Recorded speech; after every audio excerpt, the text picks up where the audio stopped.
एक बार लंबे स्वर से मिलकर ओम का उच्चारण करें। ओम।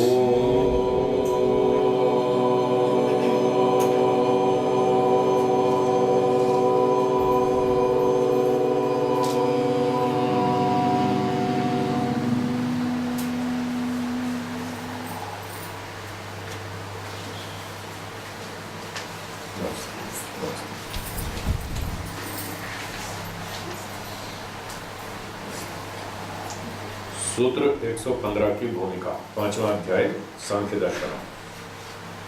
ननु ननु प्राणस्तु शरीरे प्रविशति जीवात्मना साकमेव पुनः प्राणः कथं तस्य अधिष्ठानं कल्प्यते स एव जीवात्मा स्वचैतन्य स्वरूपेण शरीरे जीवन संचारम कुर्यात्। तो यहाँ प्रश्न उठाते, ननु प्रश्न है, प्राण तो शरीर में जीवात्मा के साथ ही प्रवेश करता है। जैसे जीवात्मा आया तो साथ साथ प्राण भी आ गया, दोनों साथ में ही आ गए। फिर प्राण उसका अधिष्ठान कैसे मान लिया गया? प्राण को अधिष्ठान क्यों मान रहे? वो तो साथ में ही आया ना।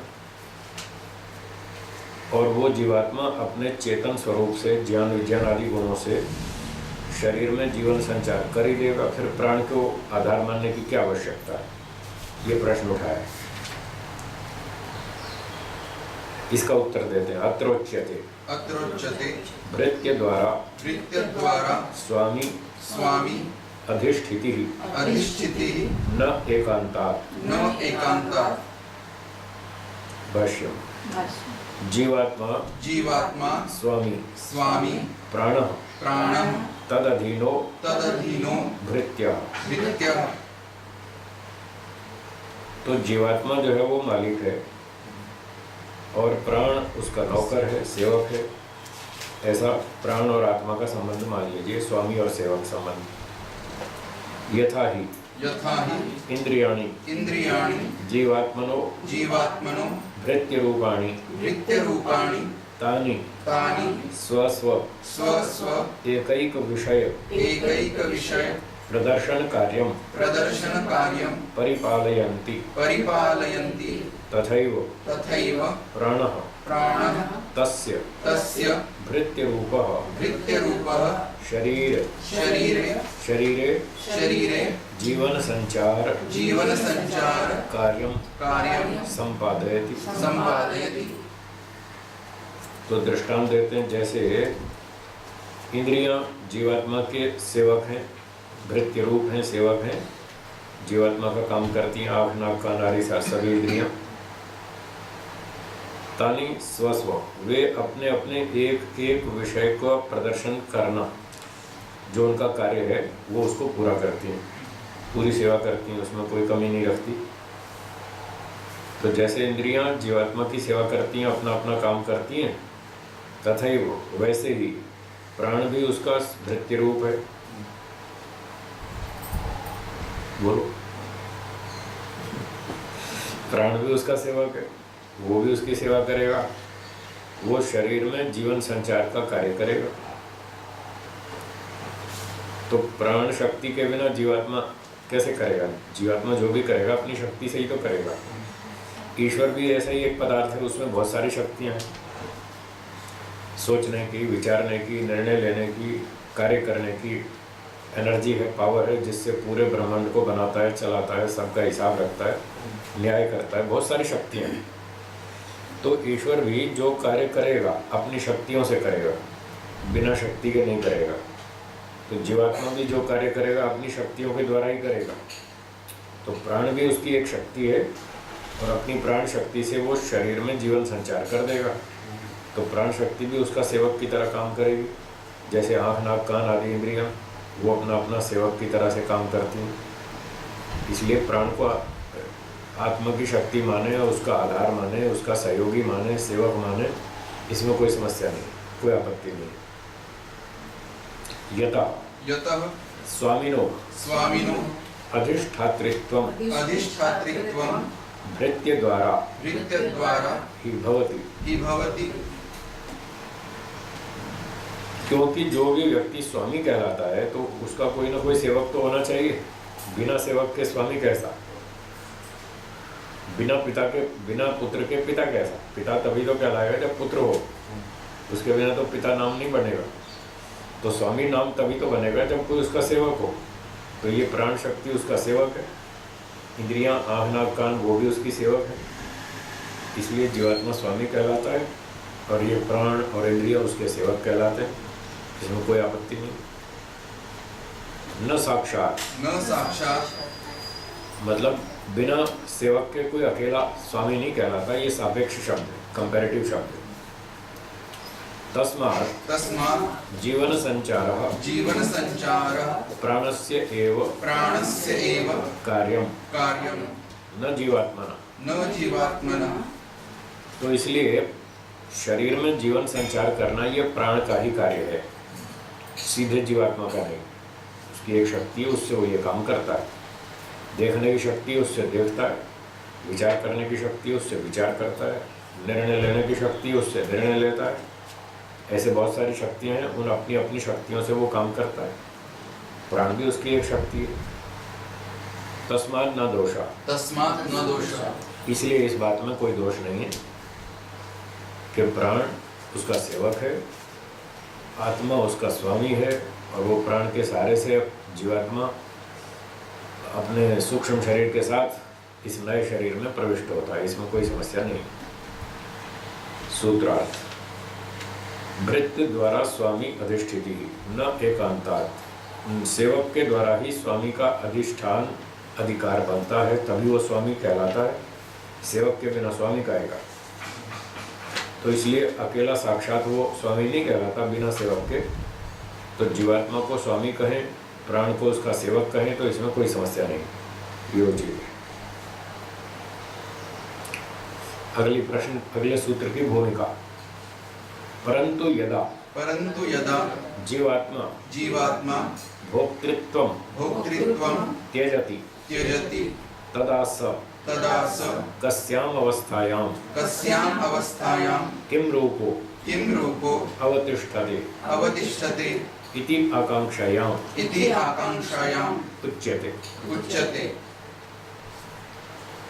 जब जीवात्मा बाह्य भोग छोड़ देता है, यहाँ भोग से मतलब बाह्य भोग, बाह्य विषयों का, स्थूल विषयों का, रूप रसगंध आदि का विषय सेवन छोड़ देता है, तो तब वो किस अवस्था में चला जाता है, क्या उसका स्वरूप होता है, ऐसा प्रश्न उपस्थित होने पर ये उत्तर देते हैं, जो अगले सूत्र में अब बताया जाएगा। सूत्र बोलिए 116। समाधि सुषुप्ति मोक्षेषु ब्रह्म रूपता। बहुत अच्छा सूत्र है, याद करने जैसा है, इसको याद कर लीजिएगा। बहुत से लोग कहते हैं सांख्य दर्शनकार नास्तिक है, वो ईश्वर को मानता नहीं। अब इतना अच्छा सूत्र है जिसमें ईश्वर की बात आ रही है, और इस सूत्र में बताया कि 3 अवस्थाओं में जीवात्मा ब्रह्म के तुल्य होता है, ब्रह्म रूपता, ब्रह्म के समान रूप होता है। अब ब्रह्म का उदाहरण दे रहे हैं, उसकी तुलना कर रहे हैं। यदि सांख्यकार नास्तिक हो और वो ब्रह्म की सत्ता को न मानता हो तो उसका उदाहरण क्यों देगा? एक आदमी अमरूद को समझाने के लिए संतरे का उदाहरण देता है, तो संतरे की सत्ता को मानेगा तभी तो उदाहरण देगा ना। जो संतरे की सत्ता ही नहीं मानता उसका उदाहरण कैसे देगा? ऐसे ही यदि सांख्यकार ब्रह्म को न मानता हो तो ब्रह्म का उदाहरण क्यों देगा? और वो कह रहा है कि जैसी अवस्था ब्रह्म की है ऐसी ही 3 स्थितियों में जीवात्मा की भी वैसी ही अवस्था होती है, ब्रह्म के तुल्य होती है। तो इससे सिद्ध होता है वो ब्रह्म को मानता है। वो 3 अवस्थाएं कौन सी? एक समाधि, दूसरी सुषुप्ति और तीसरी मोक्ष। हाँ, लोग कहते हैं साहब मोक्ष कैसे सिद्ध करो? कितना अच्छा उदाहरण दिया मोक्ष को समझाने के लिए, क्योंकि मोक्ष सीधा सीधा तो दिखता नहीं आँख से। तो बहुत लोगों को शंका रहती है मोक्ष होगा, इसका क्या प्रमाण? बहुत बढ़िया सूत्र में उदाहरण है। समाधि भी सब लोगों को प्राप्त नहीं है, तो समाधि का उदाहरण हम छोड़ देते हैं। उदाहरण वो होता है जो दोनों जानते हैं, जिसको आप भी और हम भी दोनों जानते हैं, सबको मालूम है, सबको प्रसिद्ध है, उसका नाम है उदाहरण। तो यहाँ मोक्ष को समझने के लिए हम उदाहरण देते हैं सुषुप्ति का, कि जैसे आप सो जाते हैं रात को, अच्छी बढ़िया गहरी नींद आती है, 5 घंटे 6 घंटे अच्छी तरह अच्छी सात्विक निद्रा में सोते हैं, तब आपको सुख का अनुभव होता है या नहीं होता है? क्या उस समय नहीं, खुलने पर तो आप बोलते हैं, हाँ, अच्छी नींद आई, हाँ बोलते हैं खुलने पर, लेकिन अनुभूति तो सोते समय भी करते हैं ना। सुख की अनुभूति तो सोते समय हो रही है। यदि अनुभूति ना हुई होती तो आप ये कैसे बोलते आज रात को बड़ी अच्छी नींद आई? तो आप बोल नहीं पाते। अगर आप बोल रहे हैं कि आज रात को बहुत अच्छी नींद आई, इसका अर्थ है आपने सोते समय सुख का अनुभव किया है कि आज सुख से सोया, सुखम अहम अस्वाप्सम। तो सात्विक निद्रा में सत्वगुण के सहयोग से सुख की प्राप्ति होती है।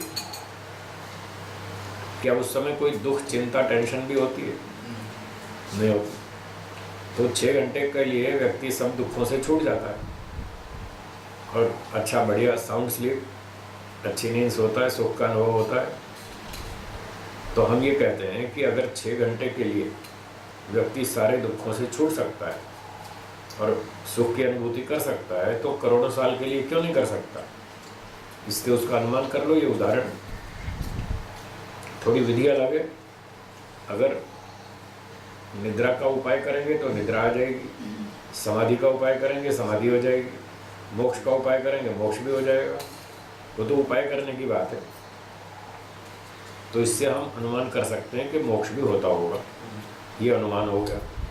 और शब्द प्रमाण अलग से है। शब्द प्रमाण भी कहता है मोक्ष होता है। तमेव विदित्वाति मृत्युमेति नान्यः पंथा विद्यते यथाय। तो बहुत सारे प्रमाण हैं जिनसे मोक्ष भी समझ में आता है, कोई समझना चाहे तो। शर्त ये, लोग समझना ही नहीं चाहते, वो अपनी अड़ियल, अपनी उल्टी सीधी बात पे अड़े रहना चाहते हैं, सच्चाई को समझना ही नहीं चाहते। उनका तो कोई इलाज नहीं। जो समझना चाहते हैं उनका खूब है हमारे पास इलाज, उनको अच्छी तरह समझा सकते हैं। पूरे हथियार हैं हमारे पास अच्छी तरह समझाने के, सब प्रमाण हैं, तर्क हैं, सब कुछ है। तो इस सूत्र का भाष्य पढ़ेंगे जिसमें ये बताया कि 3 अवस्थाओं में जीवात्मा ब्रह्म के समान होता है। वो क्या है समानता? वो ये समानता है दुख से छूटना और सुख का अनुभव करना।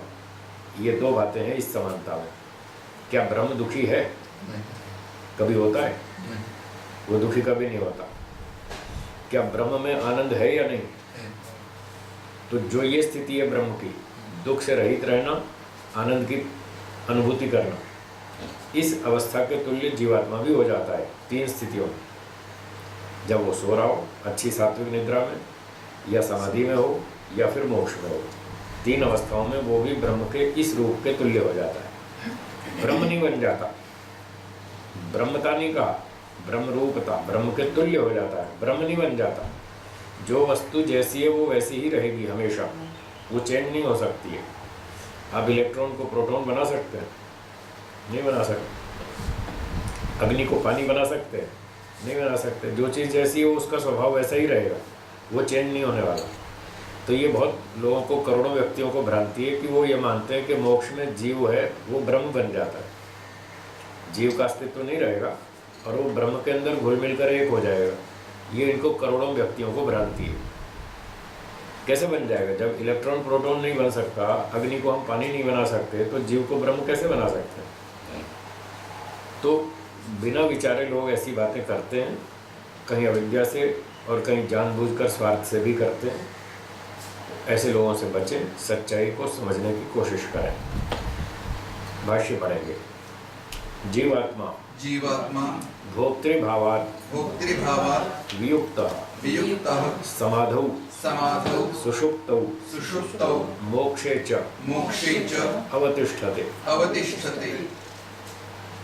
जब जीवात्मा बाह्य स्थूल भोग से रहित हो जाता है, स्थूल भोग बंद कर देता है, खाना पीना, घूमना, देखना, सुनना, ये सब काम बंद कर देता है, इससे वियुक्त हो जाता है, छूट जाता है, तब वो समाधि में, सुषुप्ति में या मोक्ष में रहता है।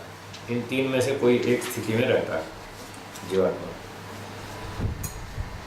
तदा स समाहितः सुषुप्तो मुक्तो वा भवति। तब वो समाहित होकर, एकाग्रचित्त होकर, समाहित का मतलब समाधि में आ गया, या सुषुप्त हो, या सो गया, या मुक्तो, मुक्ति में चला गया। ऐसे तीन अवस्थाओं में वो चला जाता है जीवात्मा। तदा तस्य ब्रह्मरूपता ब्रह्मगुण समापन्नता भवति। तब वो जीवात्मा की ब्रह्म गुण की प्राप्ति हो जाती है। जैसा ब्रह्म का गुण है वैसा वो भी हो जाता है, जो अभी बताया था, दुख रहित हो जाना और सुख की प्राप्ति करना। आगे एक पंक्ति लिखी है, वो गलत है, ब्रह्मनि जी ने लिखी है, पढ़िए। सांसारिक सुख दुखे न तदा भवतः। अब ये कह रहे हैं उस समय जीवात्मा को सांसारिक सुख दुख नहीं होते, ये बात गड़बड़। सुषुप्ति में तो होते ही, चलो दुख ना हो, दुख से छूट गया सात्विक निद्रा में, दुख छोड़ दे तो कम से कम सुख तो सत्वगुण का ही होता है, वो तो सांसारिक ही है। तो या तो ये यूँ कहना चाहते हैं कि इंद्रियों से जो सांसारिक सुख भोगते हैं वो नहीं होता, तो ठीक है, ऐसा अर्थ करेंगे तो ठीक है, तब वो इंद्रियों वाले भोगों से सुख दुख नहीं भोगता। अगर वो सांसारिक का मतलब प्राकृतिक ले रहे हैं तो फिर ये पंक्ति गलत हो जाएगी। प्रकृति का सुख तो है, निद्रा में तो है ही कम से कम, और संप्रज्ञात समाधि में भी है। असंप्रज्ञात समाधि में ईश्वर का होगा, संप्रज्ञात समाधि तक तो प्रकृति का सत्वगुण का ही सुख है। तो इस तरह से इस पंक्ति को समझना चाहिए। बस भाष्य तो पूरा हो गया, आगे फिर टीका टिप्पणी पढ़ते हैं। अत्र विज्ञान भिक्षु भाष्ये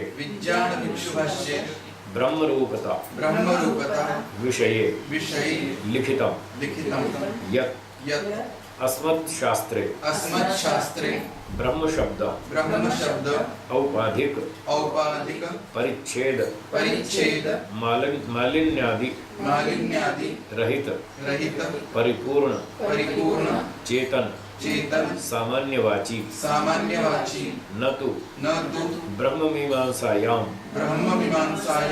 इव ऐश्वर्य उपलक्षित पुरुषमात्र वाची इति विवेक्तव्यम। तो कहते हैं यहाँ इस सूत्र के विज्ञान भिक्षु भाष्य में ब्रह्म रूपता के विषय में ऐसा लिखा है कि जो उन्होंने लिखा उनका वचन कि हमारे शास्त्र में जो ब्रह्म शब्द है, अर्थात सांख्य दर्शन में जो ब्रह्म शब्द है, विज्ञान भिक्षु लिख रहे हैं, औपाधिक परिच्छेद मालिन्य आदि रहित, तो जो बाह्य शरीर आदि आदि पदार्थ हैं, है जी, उस उपाधि के संयोग से जो मलिनता आदि से रहित हुआ शरीर अंतःकरण आदि के संयोग से जो मलिनता और आदि आदि दोष आ जाते हैं, जब इन दोषों से छूट जाता है व्यक्ति, तब वो अपने शुद्ध स्वरूप में आ जाता है। वो यहाँ पर ब्रह्म शब्द का समझना चाहिए। वो अद्वैतवाद वाली बात है। वैसे जीव की सत्ता तो कोई अलग मान नहीं रहे, जीवो एवं ब्रह्म एवं जीवो ना परा, ब्रह्म ही जीव है, कोई अलग अलग नहीं है। उस सिद्धांत को दिमाग में रख के लिख रहे हैं कि जो मालिन्य आदि से मलिनता आदि से रहित हो गया और परिपूर्ण चेतन सामान्यवाची, इस चेतन बन गया, अब वो शुद्ध हो गया, और इस अर्थ को कहने वाला ये ब्रह्म शब्द है हमारे यहाँ, ऐसा वो लिख रहा है। न तो ब्रह्म मीमांसायाम इव, जैसे कि ब्रह्म मीमांसा यानी वेदांत दर्शन, ठीक है ना, अथा तो ब्रह्म जिज्ञासा, तो जैसे ब्रह्म जिज्ञासा वाला शास्त्र वेदांत दर्शन में ऐश्वर्य उपलक्षित पुरुष मात्रवाची, जैसे वहाँ परमात्मा को अनेक ऐश्वर्यों से युक्त बताया और सर्वगुण संपन्न बताया, आनंद का भंडार बताया, सर्वशक्तिमान बनाया, सृष्टि करता बतलाया, ऐसे ऐसे गुणों का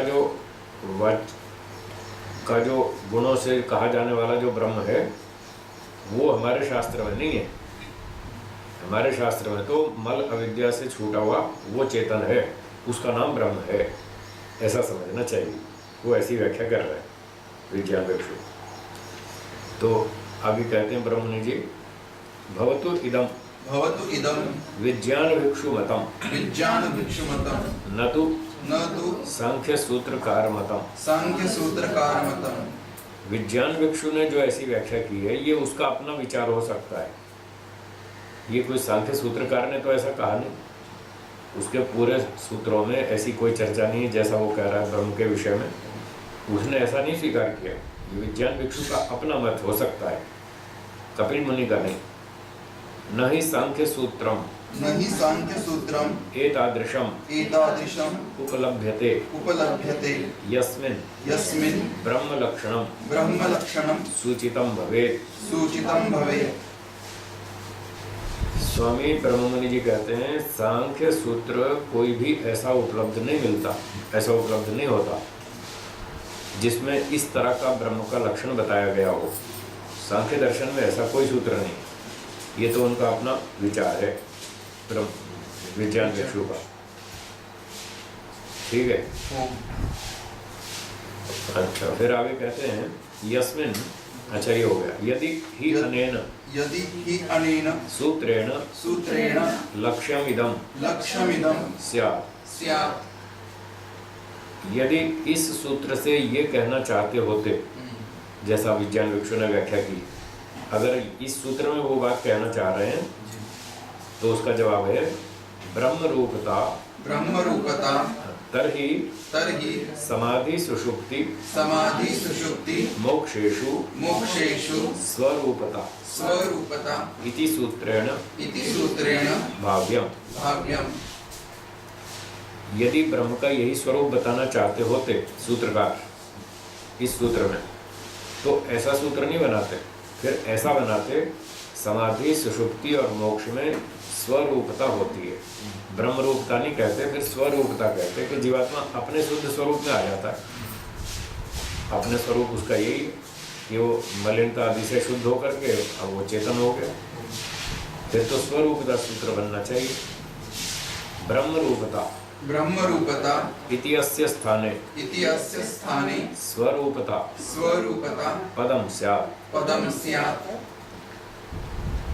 ब्रह्म रूपता इस शब्द के स्थान पर स्वरूपता शब्द होना चाहिए था, यदि उनका ऐसा अभिप्राय होता तो।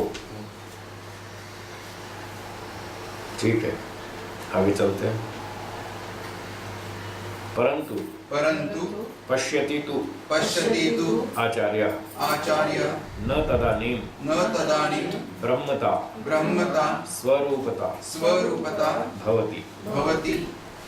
परंतु आचार्य कपिल मुनि, सूत्रकार कपिल मुनि इस बात को अच्छी तरह समझते हैं कि उन तीन अवस्थाओं में जीवात्मा स्वरूप नहीं हो जाता या वो ब्रह्म नहीं बन जाता, तो फिर क्या होता है? इति कृत्वा ब्रह्म रूपता इति पदेन वर्णयति। वो अच्छी तरह जानते हैं इस बात को कि जीव उस समय ब्रह्म के तुल्य हो जाता है, अपने शुद्ध रूप में नहीं आ जाता और ना ही वो ब्रह्म बन जाता है, वो ब्रह्म के तुल्य हो जाता है। इसलिए उन्होंने ब्रह्म रूपता शब्द ये प्रयोग किया है कि ब्रह्म जैसा हो जाता है, इस शब्द से कथन किया। ये तो हो गई विज्ञान भिक्षु की बात। अब अनिरुद्ध वृत्ति की बात करते हैं। अनिरुद्ध वृत्त्यापि विज्ञान भिक्षु मतम न पुष्यते किंतु खंड्यते ब्रह्मणा सह तुल्य रूपता अनिरुद्ध। अनिरुद्ध वृत्ति के द्वारा भी विज्ञान भिक्षु का मत पुष्ट नहीं होता। वो उसका समर्थन नहीं करता, बल्कि खंडन करता है विज्ञान भिक्षु का। क्या कहते हैं वो? अनिरुद्ध ब्रह्म ना सह तुल्य रूपता। उस समय ब्रह्म के साथ इसकी समान रूपता हो जाती है, जीवात्मा की ब्रह्म के समान रूप वाला हो जाता है, यानी वो भी ब्रह्म और जीवात्मा को अलग अलग मान रहे हैं और स्वरूप तुल्यता हो रही है, दोनों एक जैसे दिख रहे हैं, ये मान रहे हैं। लोके अपि प्रत्यक्षम उपलभ्यते यत् सुषुप्तौ पुरुषस्य चैतन्यम न प्रतिभासते तदानीं तु स्वचैतन्य अनभिज्य सन् ब्रह्मणि निमग्नो ब्रह्मतुल्यो निष्प्रपंचो भवति। अवलौकिक प्रत्यक्ष उदाहरण दे रहे हैं सोते हुए व्यक्ति का, समाधि वाले का। जब कोई आदमी अच्छी तरह सो रहा हो, अच्छी गहरी नींद में सो रहा हो या समाधि में हो, तो उन अवस्थाओं में वो अपने चेतन से अनभिज्ञ होकर, अपने ज्ञान से, बाह्य व्यवहारों से वो कट जाता है। उसे वो कुछ नहीं पता बाहर क्या हो रहा है। सो रहा है आदमी, उसको भी पता नहीं चलता, समाधि वाले को भी पता नहीं चलता, वो अपने ईश्वर में मस्त रहता है। तो बाह्य व्यवहारों को छोड़कर, उनसे अलग होकर परमात्मा में मस्त हुआ ब्रह्म के तुल्य निष्प्रपंच हो जाता है, सांसारिक व्यवहारों से रहित हो जाता है। प्रपंच माने सांसारिक व्यवहार, तो उनसे छूट जाता है और अपना मस्त रहता है। अगर सो रहा हो तब भी वो परमात्मा के पास ही सो रहा है, क्योंकि जहाँ भी सो रहा है ईश्वर तो वहाँ है ही। जीवात्मा और ईश्वर दूर तो कभी जाते ही नहीं। एक उपनिषद में ऐसी चर्चा आती है ऐसी कि सोते समय जीवात्मा कहाँ चला जाता है, तो वहाँ लिखा है कि परमात्मा की गोद में सो रहा है, पर उसको पता नहीं होता कि मैं ईश्वर की गोद में सो रहा हूँ। उसको पता नहीं होता, जैसे बच्चा माँ की गोद में सो रहा है, बच्चे को नहीं पता है, माँ को पता है कि बच्चा मेरी गोद में सो रहा है। ऐसे ही जीवात्मा को पता नहीं चलता मैं ईश्वर के पास हूँ, पर वो होता है ईश्वर के पास। तो पूछा फिर पता क्यों नहीं चलता? तो उत्तर दिया तमोगुण के दबाव से उसको पता नहीं चलता। तमोगुण उसके ज्ञान को ढक लेता है, इसलिए उसको पता नहीं चलता मैं ईश्वर के पास हूँ। फिर जब वो नींद से जाग करके सांसारिक व्यवहार में आता है तो कहाँ से आता है? बोले ईश्वर में से ही आ रहा है। पहले सांसारिक व्यवहार से कट गया था, ईश्वर की गोद में सो रहा था, अब जब जाग गया तो वहीं से आ रहा है, ईश्वर से ही आ रहा है संसार में। पर वो तमोगुण के कारण पहचान नहीं पाता, उसे ये पता नहीं चलता मैं सोते समय कहाँ चला गया था और अब कहाँ से वापस लौट आया व्यवहार में, उसको पता नहीं चलता। रहता वो ईश्वर के पास ही है। तो चाहे निद्रा हो, चाहे सुषुप्ति हो, चाहे समाधि हो और चाहे मोक्ष हो, तीनों अवस्थाओं में वो ईश्वर के पास ही रहता है और दुनिया भर के व्यवहारों से मुक्त रहता है, छूट जाता है। पर जागृत अवस्था में भी तो ईश्वर के पास ही हुआ रहता तो पास में ही है, पर वो उस समय भी कहाँ जानता है कि मैं ईश्वर के पास हूँ।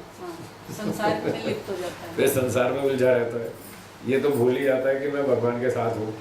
इतना याद रहने लग जाए तो बात ही क्या है, फिर टेंशन खत्म ना, फिर कोई चिंता नहीं। कोई समस्या है तो अपने भगवान को शिकायत कर दो, देखो साहब ये तंग करता है, जरा इसको संभालो ना, है वो परेशान करता है, वो झूठा आरोप लगाता है, वो मूर्ख बनाता है, वो झूठ बोलता है, धोखा देता है, अब इसका हिसाब आप ही कर लेना, मैं तो अपना मस्त रहूँगा। जागृत में यदि ईश्वर को याद रखे व्यक्ति और ऐसे लड़ाई झगड़े सब ईश्वर की कोर्ट में डाल दे तो सुखी हो जाए, सारे झंझट से छूट जाए। वो ऐसा करना चाहिए।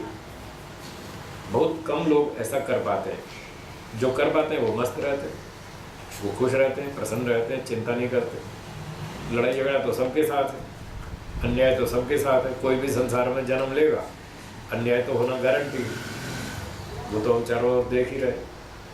फिर उस अन्याय के दुख से बचने का यही एक रास्ता है कि उसको ईश्वर के न्याय पर छोड़ दिया जाए और भविष्य के लिए सावधान रहें कि दोबारा वो हानि ना हो, जिसने हमला किया दोबारा ना कर सके, अपनी सुरक्षा रखें, उससे बच के चलें, उससे दूर रहें। तो बाकी पिछली घटनाओं को ईश्वर पे छोड़ दें तो आदमी खुश होकर जी सकता है। ऐसा करना चाहिए। आगे बढ़ते हैं। अथ अथ स्वस्मिन् शास्त्रे स्वस्मिन् शास्त्रे यद्विषये यद्विषये परिभाषा परिभाषा लक्षणं वा लक्षणं वा न क्रियते न क्रियते तत्र तत्र शास्त्रांतरे शास्त्रांतरे कृता कृता परिभाषा परिभाषा लक्षणं वा लक्षणं वा अभिप्रेयते। अभिप्रेयते। तो शास्त्रों का ये सिद्धांत है, ये शास्त्रों की पद्धति है कि यदि किसी वस्तु के विषय में सूत्रकार ने अपने शास्त्र में कोई परिभाषा या उसका लक्षण नहीं किया, कोई उसका स्वरूप नहीं बताया शब्दों से स्वयं, तो उससे जो मिलता जुलता शास्त्र है, समान शास्त्र है, उसमें जो लक्षण किया गया वो उसको स्वीकार है। ऐसी शास्त्रों की पद्धति है। तो सांख्य दर्शन का समान शास्त्र है योग दर्शन। अगर सांख्य में ईश्वर का स्वरूप सीधा सीधा नहीं किया तो योग दर्शन में कर रखा है, वहां से ले लेंगे। तो जो उसका सिद्धांत है वही इसका सिद्धांत है, दोनों का समान है। तो जो मान्यता ईश्वर के संबंध में योग की है वही सांख्य की है। और जैसा विज्ञान भिक्षु आदि कह रहे हैं वैसा तो न योग में है न सांख्य में, इसलिए उनकी अपनी घर की मान्यता है। तो अंत में कहते हैं अतो अतो अयुक्तम अयुक्तम विज्ञान भिक्षुमतम। विज्ञान भिक्षुमतम। इसलिए विज्ञान भिक्षु का मत अयुक्त है, गलत है, सही नहीं है, उस पर ध्यान नहीं देना चाहिए। सूत्रार्थ है, 3 अवस्थाओं में जीवात्मा ब्रह्म के तुल्य होता है, एक समाधि में, एक सुषुप्ति में और एक मोक्ष में। अब इन तीनों की तुलना करेंगे, 3 में से अच्छी कौन सी है, 3 में से ज्यादा अच्छी कौन सी है उसकी चर्चा करेंगे। तत्र तत्र ब्रह्म रूपता या अच्छा ब्रह्म रूपतायाः तिस्त्रिषु खलु अवस्थासु भेदः प्रदर्श्यते। तो कहते हैं जो ब्रह्म रूपता तो तीनों अवस्थाओं में है, जैसा भी सूत्र में बताया, 3 अवस्थाओं में जीवात्मा ब्रह्म के तुल्य है। अब इन तीनों अवस्थाओं में परस्पर क्या भेद है वो समझाएंगे। 3 में से ज़्यादा अच्छी कौन सी, first number, second number, third number, ये सब बताएंगे कंपैरिजन करके, तुलना करके। सूत्र 117 द्वयो सबीजत्वम अन्यस्य तद्धतिः। भाष्यम द्वयो प्राथमिकयोः समाधि सुषुप्त्योः भोक्तृभावस्य सबीजत्वम अस्ति। यहाँ स छूट गया शब्द, छूटा ना, यहाँ स शब्द, स अक्षर और होना चाहिए तो अर्थ ठीक बनेगा। सशरीरत्वात् तयोर अवस्थयो। कहते हैं 2 अवस्थाएं, पहली वाली समाधि और सुषुप्ति। तो प्राथमिक 2 अवस्थाओं में समाधि और सुषुप्ति में भोक्तृभाव का, भोक्तापन का सबीजत्वम अस्ति, उसमें बीज यानी कारण विद्यमान है, यानी संस्कार, भोग के संस्कार अभी बचे हुए, समाधि में भी अभी नष्ट नहीं हुए, अभी शुरू में समाधि में प्रवेश किया तो भोग के संस्कार अभी बचे हुए कि संपत्ति जमा कर लो, है, खा लो, पी लो, घूम लो, देश विदेश की यात्राएं कर लो, रूप रसगंध का सेवन कर लो, इसका सुख ले लो, आदि आदि। इस तरह के संस्कार अभी बचे हुए हैं पहली 2 अवस्थाओं में, क्योंकि ये दोनों अवस्थाएं सशरीर हैं, शरीर सहित हैं, सुषुप्ति भी और समाधि भी। तो जब तक शरीर है हमारा, जन्म चालू है, तो मतलब हमारे अभी संस्कार कुछ बचे हुए हैं। इन्हीं संस्कारों को मारने के लिए तो ये शरीर मिला था, इसीलिए तो संसार में आए थे, जन्म लिया था कि इस काम को करो। खाना पीना तो बहुत कर लिया, हर जन्म में कर लिया, फिर भी कहीं तृप्ति नहीं होती नहीं होती। कितना खाओ पियो, घूमो फिरो, कुछ भी कर लो, इच्छाएं शांत नहीं होती। इन इच्छाओं को मारने के लिए ही तो आए थे यहाँ संसार में, इसीलिए तो जन्म लिया। तो ये 2 अवस्थाओं में जब तक हम शरीरधारी हैं तब तक संस्कार बने रहेंगे। अब तीसरी आगे करते हैं, अगली बात। पुनः पुनः व्युत्थाने व्युत्थाने जागरणे जागरणे च च भोगम भोगम अनुवर्तते अनुवर्तते ही जीवात्मा। हि जीवात्मा। तदा तस्य तस्य तदा तदा सशरीरत्वात्। सशरीरत्वात्। कहते हैं दो अवस्थाओं में तो संस्कार अभी बचे हुए हैं। फिर जब व्यक्ति व्युत्थान अवस्था में आएगा, समाधि छोड़कर लौकिक व्यवहार में उतरेगा, ये व्युत्थान अवस्था। और जागृत अवस्था सुषुप्ति से बाहर निकल के आएगा, जागृत में आएगा। इन दोनों स्थितियों में वो भोग का अनुवर्तन करता भी है, खाना पीना आदि आदि प्रत्यक्ष भोग भी करता है, और सुषुप्ति और समाधि में संस्कार बने रहते हैं। ये बात होगी, क्योंकि तब वो सशरीर है, शरीर सहित है, तो खाना पीना करेगा ही, घूमना फिरना देखना सुनना सारे काम करेगा। परंतु समाधि सुषुप्ति भ्याम अन्यस्य मोक्षस्य भोक्तृत्व बीज भाव नाशो भवति। अब समाधि और सुषुप्ति इन दो से जो अलग तीसरी अवस्था है मोक्ष, ये सबसे अच्छी है। क्योंकि यहाँ भोक्तृत्व बीज भाव का नाश हो जाता है। भोगने का जो संस्कार है वो संस्कार ही खत्म हो चुका, अब रहा ही नहीं। तो शरीर इसलिए मिला था कि हम इन भोग के संस्कारों का नाश करें, इसलिए आए थे संसार में। और जो व्यक्ति यहाँ आकर समाधि लगाएगा, शास्त्रों को पढ़ेगा, समाज सेवा परोपकार करेगा, अपने संस्कारों को कमज़ोर करता जाएगा, और करते करते करते एक दिन ख़त्म कर डालेगा। सारे बीज नष्ट हो जाएंगे, सारे संस्कार खत्म हो जाएंगे, तब उसका मोक्ष हो जाएगा। तो ये मोक्ष में प्रवेश करने की योग्यता है, पात्रता है। लोग कहते हैं जी मोक्ष होगा, कैसे होगा, हमें पता कैसे चलेगा मोक्ष होगा कि नहीं होगा? तो उसकी कसौटियाँ सारी साफ हैं दर्शनों में। जब हमारे संस्कार खत्म हो जाएंगे संसार को भोगने के, अविद्या के, राग के, द्वेष के, काम, क्रोध, लोभ, ये सारे संस्कार जब खत्म हो जाएंगे, बस फिर मोक्ष हो जाएगा। फिर क्यों आना संसार में? संसार में इसीलिए तो आता है व्यक्ति कि उसकी इच्छाएं बची हुई हैं, सांसारिक सुख भोगने की इच्छाएं बाकी बची हैं। उन्हीं इच्छाओं को पूरा करने के लिए दूसरा जन्म लेना पड़ता है। और जब इच्छा बची ही नहीं, सारी इच्छाएं तो खत्म ही होगी, फिर क्यों आएगा यहाँ? कोई काम नहीं आने का, इसलिए फिर उसका मोक्ष हो जाएगा। तो ये मोक्ष की प्राप्ति की पात्रता है, योग्यता है कि जब सांसारिक सुख की इच्छाएं खत्म हो जाएं तो आपका मोक्ष हो जाएगा। अब वो हर व्यक्ति को आत्मनिरीक्षण से पता चल जाएगा कि मेरे अंदर अभी कितनी इच्छाएं बाकी हैं, इच्छाएं बढ़ रही हैं, घट रही हैं, क्या हो रहा है, वो सब पता लगेगा। ईमानदारी से आत्मनिरीक्षण करें तो आपको पता चल जाएगा। नहीं करेंगे तो आपको नुकसान है, आपको पता ही नहीं चलेगा कि हम मोक्ष की तरफ जा रहे हैं या बंधन की ओर जा रहे हैं, फिर पता ही नहीं चलेगा। और यदि हम परीक्षण करते भी हैं ईमानदारी से, हमें पता भी चलता है कि हमारी इच्छाएं बढ़ रही हैं, और फिर हम उनको रोकते नहीं, कम नहीं करते, और ये भ्रांति में बैठे रहते हैं भगवान तो भूल जाएगा, उसको क्या मालूम है, ये तो हमें पता है ना, ईश्वर को क्या मालूम। कितने ही लोग ऐसे हैं जो ये समझते हैं या तो ईश्वर मूर्ख है, या वो भुलक्कड़ है, या तो हमारी बात समझेगा नहीं, या भूल भाल जाएगा, बस हम तो चुपचाप उसकी आंख बचा के मोक्ष में सरक जाएंगे। ऐसा सोचते हैं बहुत सारे लोग। तो वो अज्ञानी लोग हैं, वो हानि उठाएंगे, उनका मोक्ष नहीं होने वाला। और कई तो इतने अज्ञानी हैं जो ये स्वीकार भी करते हैं, अज्ञानी मूर्ख ही कहना चाहिए उनको, वो स्वीकार भी करते हैं कि ईश्वर माफ़ नहीं करता है, और फिर भी गलती किए जा रहा है, और जानबूझ के किए जा रहा है, और मुंह से भी बोल रहा है कि भगवान तो मुझे दंड देगा सो देगा, कम से कम आप तो माफ़ कर दो। ऐसे ऐसे बोलते हैं।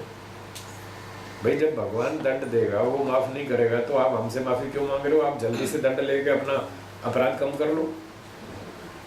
यदि आप हमसे माफ़ी मांगते हैं और हमने आपको माफ़ कर दिया, तो आपका दोष छूटेगा थोड़ी, वो तो और 4 गुना बढ़ेगा।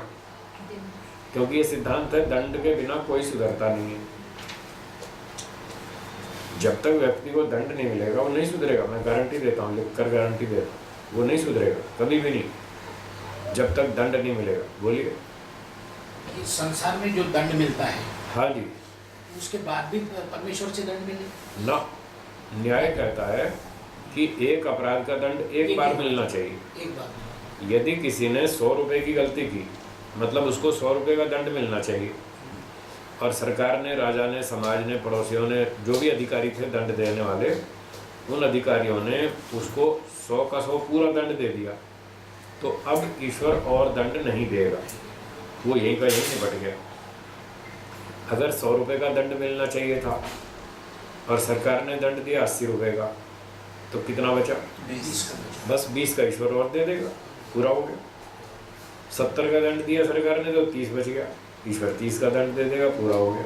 ईश्वर ये सब पूरा करेगा, वो हिसाब पूरा करेगा, छोड़ेगा नहीं। अब एक व्यक्ति गलती पे गलती किए जा रहा है, हम उसको सावधान कर रहे हैं, भाई तुम गलती और मत करो, बहुत कर ली, अब तो जागो, अब तो गलतियाँ मत करो, ईश्वर आपको दंड देगा। तो वो क्या कहता है, साहब हाँ मैं समझता हूँ ईश्वर मुझे दंड देगा, वो तो माफ़ नहीं करेगा, कम से कम आप तो माफ़ कर दो। अच्छा चलो हम माफ़ कर देंगे, तो आप सुधरने वाले तो है नहीं, हमने माफ़ कर दिया, फिर वही गलतियाँ करोगे, दोबारा करोगे। और बहुत सालों से हमने देख भी लिया, फिर भी गलती किए जा रहा है, और फिर भी यही कह रहे हैं माफ़ी मांग कर, गलती करते जाते हैं, माफ़ी मांगते जाते हैं, फिर गलती करते जाते हैं, फिर माफ़ी मांगते जाते हैं। बताओ, ये तो और अपना भविष्य बिगाड़ रहे हैं। पर माफी मांगने से तो दंड नहीं मिला ना फिर। वही तो हम कह रहे हैं ना, माफ़ी मांगने दंड तो से अलग सुधार चीज़ है। नहीं होगा। दंड अलग चीज है, वो अलग माफी चीज़ है। अलग चीज है। जब तक दंड नहीं मिलेगा वो व्यक्ति सुधरेगा नहीं, इसलिए माफ़ी मांगना गलत है। पर एक मिनट के लिए अगर वो सुधर भी जाए माफ कर दो कहने से, हम्म। आगे नहीं करेगा तो हम्म। माफ हो गया ना। नहीं नहीं नहीं नहीं, दंड तो फिर भी मिलेगा, उसका फिर भी मिलेगा। वो तो मिलेगा, वो नहीं छूटने वाला। हम माफ़ कर सकते हैं, ईश्वर थोड़ी माफ़ करेगा। ईश्वर तो माफ़ करेगा ही नहीं, हम चाहे माफ़ कर दें, ईश्वर तो दंड देगा हर हालत में। तो ये बुद्धिमत्ता नहीं है माफ़ी मांगना, ये तो बेईमानी है, ये ईमानदारी नहीं है। जो ईमानदार व्यक्ति होगा वो ये कहेगा मुझे दंड दो, माफ़ी नहीं चाहिए मुझे, मुझे माफ़ी नहीं चाहिए, मुझे दंड चाहिए, वो सुधरेगा, वो ईमानदार होगा। वो जो दंड भोगेगा ना, उससे दिमाग ठीक हो जाएगा, फिर अगली बार नहीं करेगा। और जो कहता है मुझे माफ़ कर दो, अगली बार फिर करेगा, उसकी आदत सुधरने वाली नहीं है।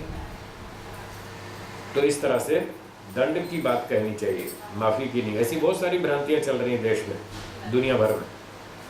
जब गलती करते हैं तो लोग कहते हैं साहब मुझे माफ़ कर दो, सरकार को बोलते हैं इसकी सज़ा थोड़ी कम कर दो, इसको फांसी मत दो, उम्र कैद दे दो, उसमें उम्र कैद में कन्वर्ट कर दो, ऐसे ऐसे कहते हैं, उससे कोई सुधार नहीं होता। जी। एक पिंपरी चिंचवड में गए थे तो ऐसे बाहर एक आदमी को देखा जिसको हाथ भी नहीं है, पाँव भी नहीं है। तो क्या काम करते समय ये इतना हमें दंड मिलेगा, इसका कुछ अनुभूति नहीं होती क्या? कि हाथ भी नहीं, पाँव भी नहीं और मनुष्य शरीर मिला? हाँ, नहीं होती अनुभूति, नहीं होती। व्यक्ति जो सिंसियर नहीं है उसको ये समझ में नहीं आता कि मुझे दंड मिलेगा, मुझे भगवान कुत्ता बना देगा, सांप बना देगा, हाथ पैर तोड़ डालेगा, पोलियो बना देगा, कुछ भी रोग लगा देगा, उसको समझ में नहीं आता। अगर दंड समझ में आ जाए तो मैं गारंटी देता हूँ वो सुधर जाएगा। हाथ भी नहीं है, पाँव भी नहीं है, हाँ। तो शरीर मनुष्य कैसे- शरीर लेके क्या कैसे जी रहा वो बेचारा? कैसे जी रहा? बिल्कुल पराधीन है, जो आएगा खाना भी कोई दूसरा ही खिलाएगा उसको, नहीं तो वो कुछ कर नहीं सकता। खाने की बात नहीं, सफाई है, शरीर नहाना की धोना सब ये कुछ। वो सारे काम कोई दूसरा ही करेगा ना उसका, वो खुद तो कर नहीं सकता। इतना देख के बाद भी लोगों को समझ में नहीं आता, यही तो अविद्या है, इसी का ही नाम तो अविद्या है। उसका कितना प्रभाव है अविद्या का, कितना दबाव है कि व्यक्ति अपनी आँख से देख रहा है कुत्ते, बिल्ली, सुअर, हाथी, बंदर, मक्खी, मच्छर, मगरमच्छ देख रहा है, और उसको होश नहीं आ रहा कि मैंने गलतियाँ की तो भगवान मुझे ऐसा बना देगा, उसको होश नहीं आ रहा। ये अविद्या नहीं तो और क्या है। और अगर समझ में आ जाए कि भगवान मुझे मगरमच्छ बना देगा, मुझे व्हेल मछली बना देगा, शार्क बना देगा, या कुत्ता सांप बिच्छू बना देगा, अजगर बना देगा, भेड़ बकरी बना देगा, अगर समझ में आ जाए तो वो सुधर जाएगा, गलती करेगा नहीं। लेकिन क्यों? आंतरिक संकेत तो होता है ना, भय, शंका, लज्जा। होता है, पर वो उस पर ध्यान नहीं देता। संकेत होता है, आत्मा का बल कमजोर होता है। हाँ, ईश्वर उसको संकेत देता है, पर वो उसको इग्नोर करता है, उस पर ध्यान नहीं देता, और वो अपनी मनमानी करता है, अपनी बुद्धि को ऊपर समझता है। और उसमें यही मूर्खताएं होती हैं जो ऐसे बताई कि ईश्वर तो भूल जाएगा, हमारे सारे कर्मों को याद थोड़ी रखेगा, वो तो भूल जाएगा, या हम उससे माफ़ी मांग के अपनी जान छुड़ा लेंगे। ऐसी ऐसी भ्रांतियाँ लोगों के दिमाग में है, इसलिए जाते हैं हरिद्वार में गंगा जी में स्नान करने, कि वहाँ जाएंगे हमारे सारे पाप धुल जाएंगे। ये लाखों लोग जाते हैं वहाँ। मंदिर में भी तो इसलिए जाते मंदिर हैं। में भी इसलिए जाते हैं माफ़ी मांगने के लिए। कोई चर्च में जाता है, कोई गुरुद्वारे जाता है, कोई मंदिर में जाता है, कोई मस्जिद में जाता है, कोई कहीं जाता है। अधिकांश लोग ये अपने पाप की माफ़ी मांगने जाते हैं। अब उन बेचारों को ये पता नहीं कि माफ़ होने वाला नहीं, भुगतान के बिना नहीं होगा। नहीं होगा, वो तो भोगना पड़ेगा दंड, तो उससे कोई छुटकारा नहीं। मैंने इस पर 35 साल मेहनत की है, 35 साल इसी एक टॉपिक पर, कि ईश्वर न्यायकारी है, वो छोड़ेगा नहीं। इसी मुझे दंड समझ में आ गया, मुझे अच्छी तरह समझ में आ गया कि ईश्वर बिल्कुल ऐसे ही डंडा लेके खड़ा है जैसे चौराहे पे पुलिस वाला। उससे तो लोगों को डर लगता है, पुलिस वाले से लगता है ना, तब लाल बत्ती क्रॉस नहीं करते वो। पुलिस वाले से तो डरते हैं, ईश्वर से नहीं डरते। उसको मानते नहीं। मानते नहीं, समझ नहीं आया, स्वीकार नहीं करते, चिंतन नहीं करते, विचार नहीं करते, इसलिए ईश्वर समझ में नहीं आया। हमने चिंतन किया, हमको समझ में आया, इसलिए हमको तो पुलिस वाले की तरह दिखता है ईश्वर। तो हमको समझ में आया कि वो न्यायकारी है, छोड़ेगा नहीं, इसलिए हम गड़बड़ नहीं करते। नहीं तो हम भी कर लेते, दुनिया कर रही है, हमको क्या तकलीफ है? हाथ पैर तो हमारे पास भी है, बुद्धि हमारे पास भी है, हाथ पैर भी है, बुद्धि भी है, सब घोटाला हम भी करना जानते हैं और आपसे ज़्यादा करना जानते हैं, ये भी ध्यान रखना। आपसे बुद्धि भी ज़्यादा रखते हैं और घोटाले की टेक्निक्स भी आपसे ज़्यादा जानते हैं। चाहे तो खूब कर सकते हैं, पर हम करते नहीं, क्योंकि हमको समझ में आ गया भगवान वेल मछली बना देगा, उल्लू बना देगा, बकरी बना देगा, हमको समझ में आ गया, इसलिए ऐसा काम करते नहीं। एक हाँ जी बोलिए। कुछ संप्रदाय तो ऐसा मानते हैं कि पुनर्जन्म में दूसरे जाति में तो जन्म मिलेगा नहीं। हाँ, जैसे ब्रह्मा कुमारी वाले मानते ब्रह्मा हैं कुमारी वाले मानते कि गाय गाय ही बनेगी, घोड़ा घोड़ा बनेगा, बकरी बकरी बनेगी, आदमी आदमी बनेगा। हैं। यहाँ तो दंड का सवाल ही नहीं। तो वो उनकी मान्यता प्रमाण से विरुद्ध है, तर्क से विरुद्ध है, न्याय से विरुद्ध है, वेदों के विरुद्ध है, बुद्धिमत्ता से विरुद्ध है, इसलिए वो गलत, वो वो झूठ। ये भी कहते हैं कि 5000 साल का चक्र है, और जैसे ये जिस स्टेज पे आज हम हैं, 5000 साल के बाद आप इसी स्टेज पे होंगे। मैं भी कुछ कहने लग जाऊं और प्रमाण कुछ भी नहीं दूं तो क्या वो बात मान्य है? तो वो खाली कहते ही तो है, प्रमाण तो कुछ भी नहीं है। वेदों का, ऋषियों का, प्राचीन इतिहास का कोई भी प्रमाण नहीं उनके पास, जो मन में आता बोलते जाते हैं। तो केवल बोल देने से कोई बात सच्ची नहीं हो जाती, उसका प्रमाण देना पड़ता है। हम जो बातें कह रहे हैं ये सब ऋषियों के और वेदों के प्रमाणों से सिद्ध है। हम अपने मन की बात नहीं कह रहे, अपनी इच्छा से नहीं कह रहे। जो शास्त्रों में लिखा है वो हम बताते हैं, जो संसार में प्रत्यक्ष देख रहे हैं वो हम बताते हैं। जैसे ये बताया कि दंड के बिना कोई सुधरता नहीं, ये वेदों में लिखा है, इसलिए वेदों में दंड विधान है। ईश्वर स्वयं दंड दे रहा है, वो क्यों दे रहा है? इसलिए तो दे रहा है कि दंड के बिना कोई सुधरता नहीं। अगर वो माफ़ करने लग जाए तो 50 गुना पाप और बढ़ जाएगा, कोई किसी को जीने ही नहीं देगा। जो मिलेगा उसकी गर्दन काट लेगा कि दंड तो मिलना नहीं, तो इसका छीन झपट लो सारा कुछ, सोना चांदी रुपया सब छीन छान लेगा, तो जीना मुश्किल हो जाएगा। तो इसलिए ईश्वर जानता है इस बात को, और उसने स्वयं दंड व्यवस्था लागू कर रखी है। पशु पक्षी बनाता है दंड के रूप में, वेदों में बता रखा है। असुर्या नाम तेलो का अंधेन तमसावृता तमस्ते प्रेत्यापि गच्छन्ति ये के चात्म हनोजना। मरने के बाद भगवान उनको ऐसी योनियों में डाल देगा जहाँ दंड भोगना पड़ेगा। और राजा को अधिकार दे रखा है, जो गड़बड़ करे उसको पकड़ो, जेल में डालो, उसको दंड दो। और हम देखते हैं जिनको दंड मिलता है वो फिर आगे काफ़ी कुछ सुधर जाते हैं। अगर संस्कार अच्छे नहीं हैं तो दंड भोगने के बाद भी नहीं सुधरते और गलतियां करते हैं। जिनके संस्कार अच्छे हैं वो थोड़ा सा दंड भोग के सुधर जाते हैं। तो उपाय तो वही रहेगा कि दंड से ही व्यक्ति सुधरता है।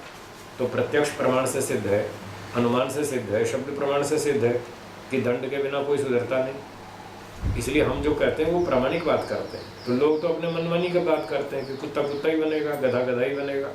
इसमें कोई लॉजिक नहीं है, कोई तर्क नहीं है, कोई बुद्धिमत्ता नहीं है, कोई न्याय नहीं है।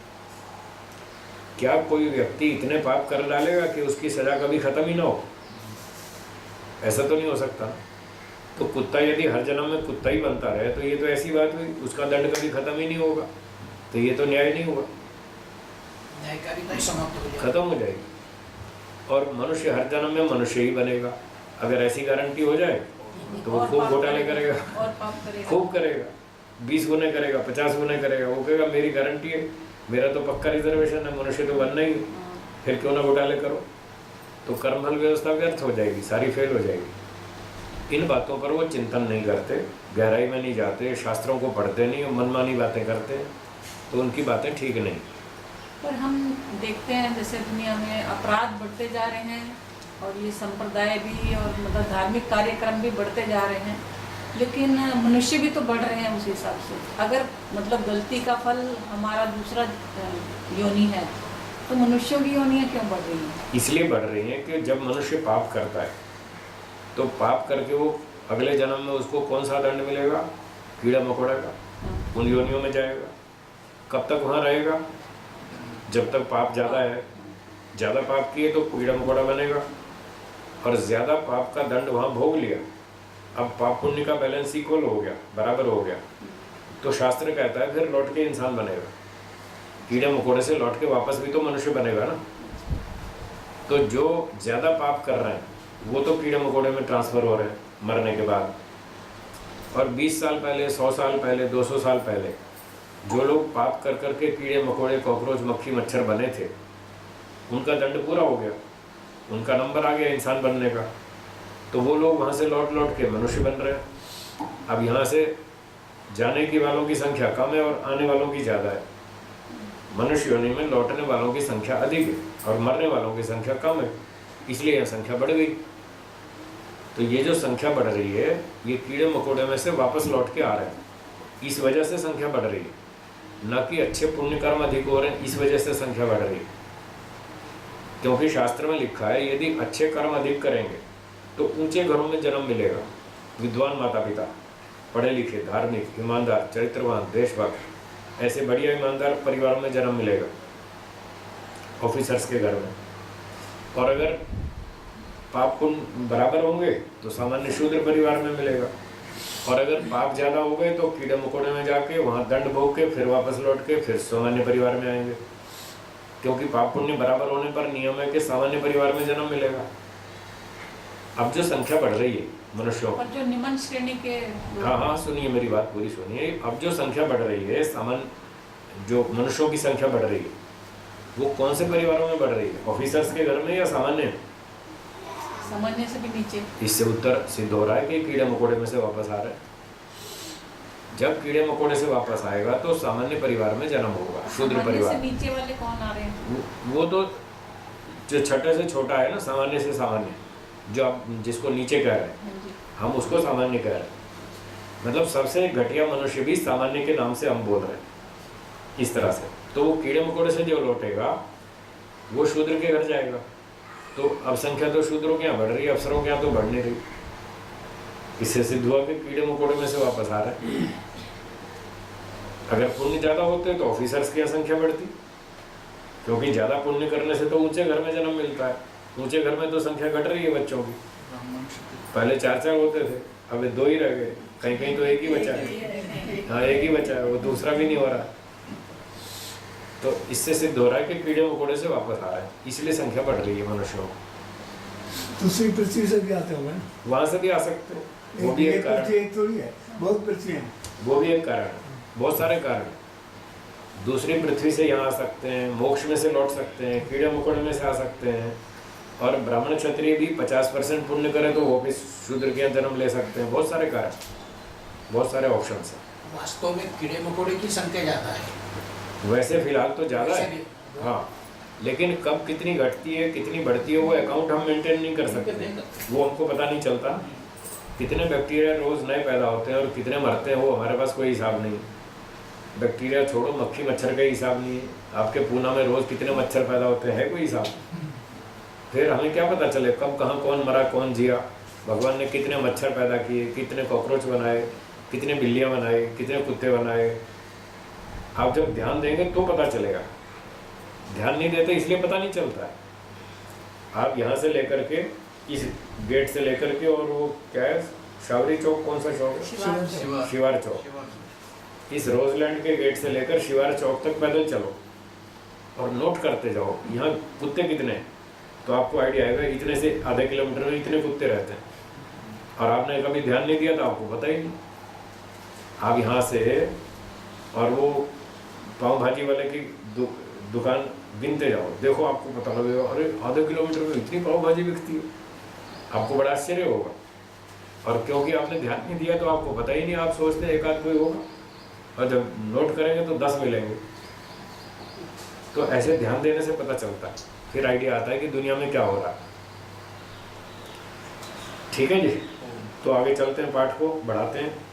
आखिरी लाइन बची थी, तत्र तत्र जीवात्मनो जीवात्मनो अशरीरत्वात् अशरीरत्वात् एष एष तत्र भेदः। तत्र भेदः। तो मोक्ष में उसका संस्कार ही नष्ट हो जाएगा, भोगने का, खाना पीना भोगने का सारा संस्कार ही खत्म हो जाएगा। क्यों खत्म हो जाएगा? इसलिए कि उसको चारों तरफ दुख ही दुख दिखता है, खाना खाने में भी दुख दिखता है, इसलिए वो खाना भी नहीं चाहता। मुसीबत है ये भी, पहले खाना पकाओ, फिर उसको खाओ, फिर उसको पचाओ, फिर उसको बाहर निकालो, फिर वापस बनाओ, बहुत झंझट हो। प्रक्रिया। फिर सुबह का खाया, फिर दोपहर का बनाओ, फिर शाम का बनाओ, फिर रात का बनाओ। बस लोगों को खाने के अलावा कोई काम ही नहीं है। बड़ौदा में एक परिवार में देखा, एक रसोई में अच्छा सेठ था वो, उसके सेठ के घर में रसोई सुबह 6 बजे शुरू होती थी और रात के 12 बजे तक रसोई चलती थी। अब बताइए, 4-4 घंटे के लिए 4 पाचक आते थे। सुबह 6 से 4 घंटे 10 बजे तक एक रहेगा, फिर 10 से 2 बजे तक दूसरा रहेगा, फिर 2 से 6 तक तीसरा रहेगा, फिर 6 से आगे 10 बजे तक और चौथा रहेगा।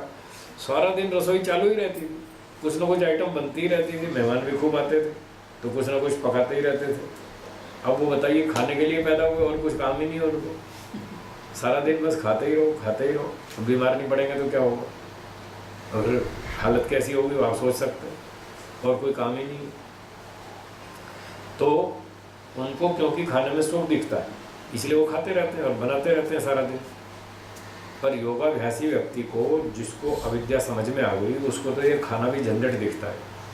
वो ये सोचता है, हे भगवान, ये खाना ना पड़े तो जान छूटे तो अच्छा है, समय मिलेगा, टाइम बचेगा अपना, और 20 काम कर पड़े वो काम कर लेंगे, परोपकार कर लेंगे, सेवा कर लेंगे, प्रवचन दे लेंगे, प्रचार कर लेंगे। ये खाने में ही बहुत समस्या नहीं, बहुत समय निकल जाता है हमारा। खाने का प्रबंध करो, फिर खाओ, फिर पचाओ, फिर शरीर को ठीक रखो, फिर ये करो, फिर वो करो। नहाने धोने में, साफ सफाई में कितना टाइम निकल जाता है। तो उसको तो हर जगह झंझट दिखता है, इसलिए उसके ये सारे संस्कार खत्म हो जाते हैं और वो खाना भी नहीं चाहता, सोना भी नहीं चाहता, कुछ भी नहीं करना चाहता।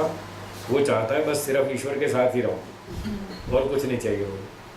तो जब ऐसी स्थिति आती है तब फिर वो ईश्वर उसको मोक्ष दे देता है और कहता है चलो ठीक है, अब तुम थक गए इस दुनिया से, हमको समझ में आ गया, अब तुम्हारी कोई इच्छा नहीं, अब ज़बरदस्ती नहीं थोपेंगे तुम्हारे ऊपर, ये संसार तुम्हारा छुटकारा, चलो जाओ मोक्ष में। फिर वो 24 घंटे ईश्वर के साथ रहता है, खूब आनंद लेता है। तो उसकी ये संस्कार भी सब खत्म हो जाते हैं। इसलिए मोक्ष की स्थिति उन 2 से अच्छी है। वहाँ शरीर होता ही नहीं, भूख लगती ही नहीं, खाने की इच्छा भी नहीं।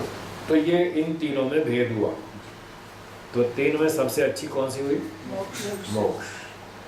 सूत्रार्थ ये है, द्वयोः सबीजत्वम् अन्यस्य तद्धति। 2 अवस्थाओं में भोग का बीज बचा रहता है, सुषुप्ति और समाधि। इन 2 अवस्थाओं में खाना पीने भोगने का या संसार के सुख भोगने का बीज बचा रहता है।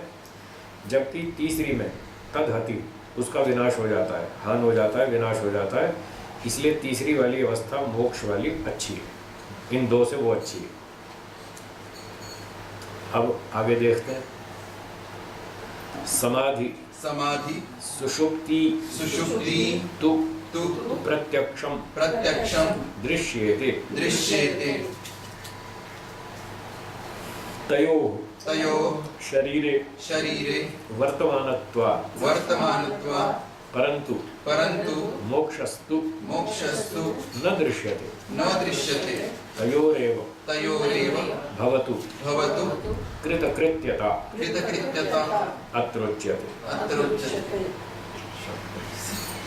जैसे लोग शंका करते हैं मोक्ष के बारे में कि समाधि और सुषुप्ति तो साफ साफ दिखती है, आँख से हम देख लेते हैं भी एक आदमी ऐसे आँख बंद करके समाधि में बैठा है, चलो ये भी दिख रही है, आँख से दिख तो रही है कि ऐसे बैठा है, कुछ सोच रहा है, कुछ मनन कर रहा है, कुछ चिंतन कर रहा है। अब वो क्या चिंतन कर रहा है ये पता नहीं चलता ना, सही, पर कम से कम इतना दिख तो रहा है, बैठा है आँख बंद करके ऐसे बैठा है ध्यान में, इतना तो दिख रहा है। और एक आदमी सो रहा है, वो भी दिख रहा है। समाधि और सुषुप्ति तो आँख से दिखती है, क्योंकि वो शरीर में ही विद्यमान होती हैं दोनों स्थितियाँ, दोनों अवस्थाएं। परंतु मोक्ष तो दिखता नहीं, तो मोक्ष को क्यों माने? ये दो को ही मानो ना, जो दिख रहा है उतना ही मानो, मोक्ष को क्यों माने? ऐसी शंका उठाई। इसका उत्तर देते हैं, द्वयोरिव द्वयोरिव त्रयस्यापि त्रयस्यापि दृष्टत्वात् दृष्टत्वात् न तु द्वौ। न तु द्वौ। भाष्य, समाधि सुषुप्त्योर समाधि सुषुप्त्योर इव इव तृतीयस्य तृतीयस्य मोक्षस्य मोक्षस्य अपि भवतु अपि भवतु कृतकृत्यता। कृतकृत्यता। कहते हैं समाधि और सुषुप्ति के समान तीसरी अवस्था जो मोक्ष है वो भी मानो, और उसी में जाके पूरी सफलता मिलेगी। पूरी सफलता वही माननी चाहिए। समाधि और सुषुप्ति दो में ही सफलता मत मानो। सुषुप्ति हो गई, चलो ठीक है, 6 घंटे के लिए दुख से बच गए। समाधि लग गई, चलो और टेंशन कम हो गई, स्थिति अच्छी हो गई, आनंद भी बढ़िया हो गया, और दिन भर के लिए भी चलो आदमी मस्त हो गया। पर हमेशा के लिए तो होगा नहीं ना। हम तो हमेशा के लिए मस्त होना चाहते हैं, हमेशा के लिए दुख से छूटना चाहते हैं, तो वो समाधि सुषुप्ति में काम नहीं चलेगा। तीसरी भी चाहिए, मोक्ष भी चाहिए। इसलिए तीसरी मोक्ष अवस्था में ही जाकर के पूर्ण सफलता मानी जाएगी, उसको भी मानना चाहिए तीसरी अवस्था को। त्रयस्य इति त्रयस्य इति आर्ष प्रयोग। आर्ष प्रयोग। सूत्र में शब्द है त्रयस्य, पाणिनि व्याकरण के हिसाब से बनना चाहिए तृतीयस्य, ऐसा होना चाहिए। पर ये त्रयस्य इस व्याकरण से सिद्ध नहीं होता, तो उसके बारे में टिप्पणी बताई कि ये त्रयस्य को अशुद्ध नहीं मानना, इसको आर्ष प्रयोग मानना। ऋषि ने बोला है तो ठीक ही बोला है। कपिल तो ऋषि है, और वो इतने बड़े ऋषि होकर बोल रहे हैं, तो अशुद्ध थोड़ी बोलते हैं, वो तो नाप तोल के बोलते हैं, ठीक ठाक ही बोलते हैं। पाणिनि व्याकरण से पहले कोई और व्याकरण आचार्य थे जिनका व्याकरण चलता था, उनके व्याकरण में ये शब्द स्वीकार था कपिल मुनि के ज़माने में। अब जो भी होगा तो उसके ज़माने में वो स्वीकार था, तो कपिल मुनि ने उस ज़माने से लिख दिया। आगे चल करके वो बदल गया, आजकल वो नहीं चलता। तो आप आजकल की व्याकरण को देखकर ये मत समझना कि कपिल मुनि ने गलत लिखा है, गलत नहीं लिखा। उनके ज़माने में वो चलता था और वो ठीक था, इसलिए उन्होंने जो लिखा ठीक है, उसको ऐसा मान लो। ये स्पष्टीकरण। दृष्टत्वात् दृष्टत्वात् शास्त्र दृष्टत्वात्। शास्त्र दृष्टत्वात्। अब सूत्र में एक दृष्टत्वात् शब्द भी है। यद्यपि इस दृष्टत्वात् का अधिकतर अर्थ किया जाता है प्रत्यक्ष देखा जाने से, परंतु मोक्ष तो प्रत्यक्ष दिखता नहीं, इसलिए यहाँ अर्थ बदलना पड़ेगा। तो उन्होंने कहा कि यहाँ दृष्टत्वात् का अर्थ है शास्त्र दृष्टत्वात्। शास्त्र में देखा जाने से मोक्ष की सत्ता माननी चाहिए, क्योंकि शास्त्र में दिख रहा है, शास्त्र में लिखा है कि मोक्ष होता है, इसलिए उसको मानना चाहिए। न तो द्वे एव न तु द्वे एव तृतीयो मोक्षोऽपि तृतीयो मोक्षोऽपि भवति। भवति। तो मोक्ष की चर्चा शास्त्र में देखी जाने से दो ही अवस्थाएं मत समझना, समाधि और सुषुप्ति, दो ही मत समझना, बल्कि तीसरी भी समझना। तृतीयो मोक्षोऽपि भवति, मोक्ष भी होता है तीसरा। तथा च मोक्षवत् मोक्षवत् दुःखातीते दुःखातीते न ते द्वे समाधि सुषुप्ति समाधि सुषुप्ति समेवा समेवा कृतकृत्यतायाम। कृतकृत्यतायाम्। तो शास्त्र में तीसरी अवस्था मोक्ष भी देखी जाने से मोक्ष को भी स्वीकार करना चाहिए, और ये भी समझना चाहिए कि मोक्ष के तुल्य दुख पूरी तरह से हट जाना इन दो में नहीं होता।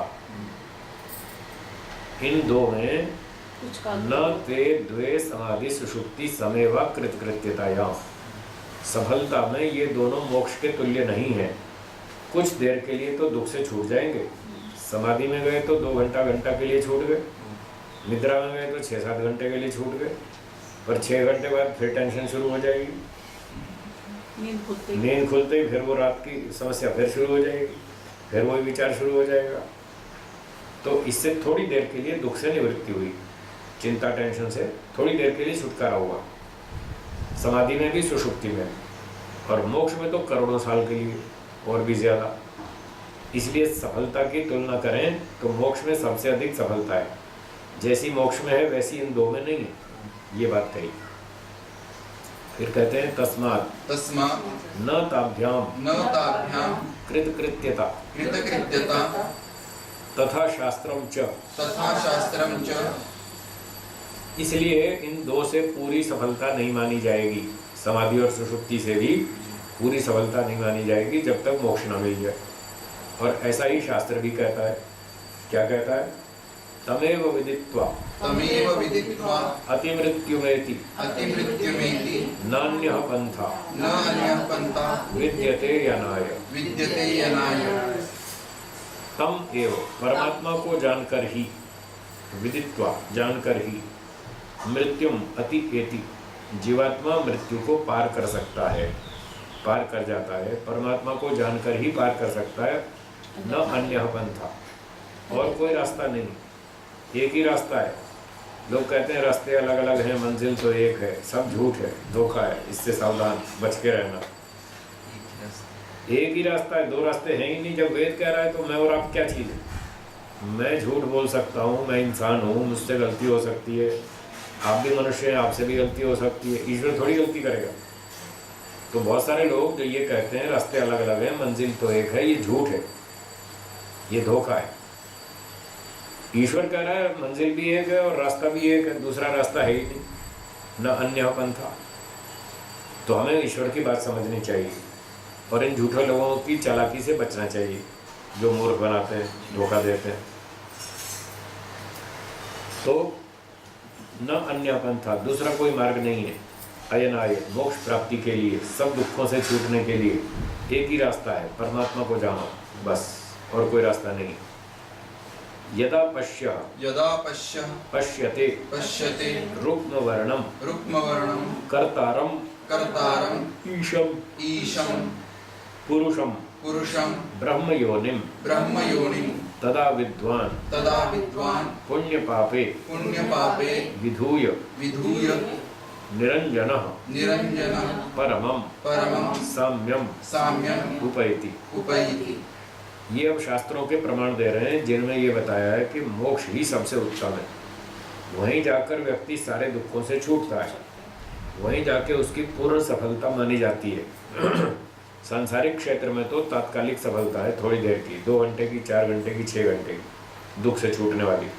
मोक्ष में ही वो पूरी तरह दुखों से छूट पाता है।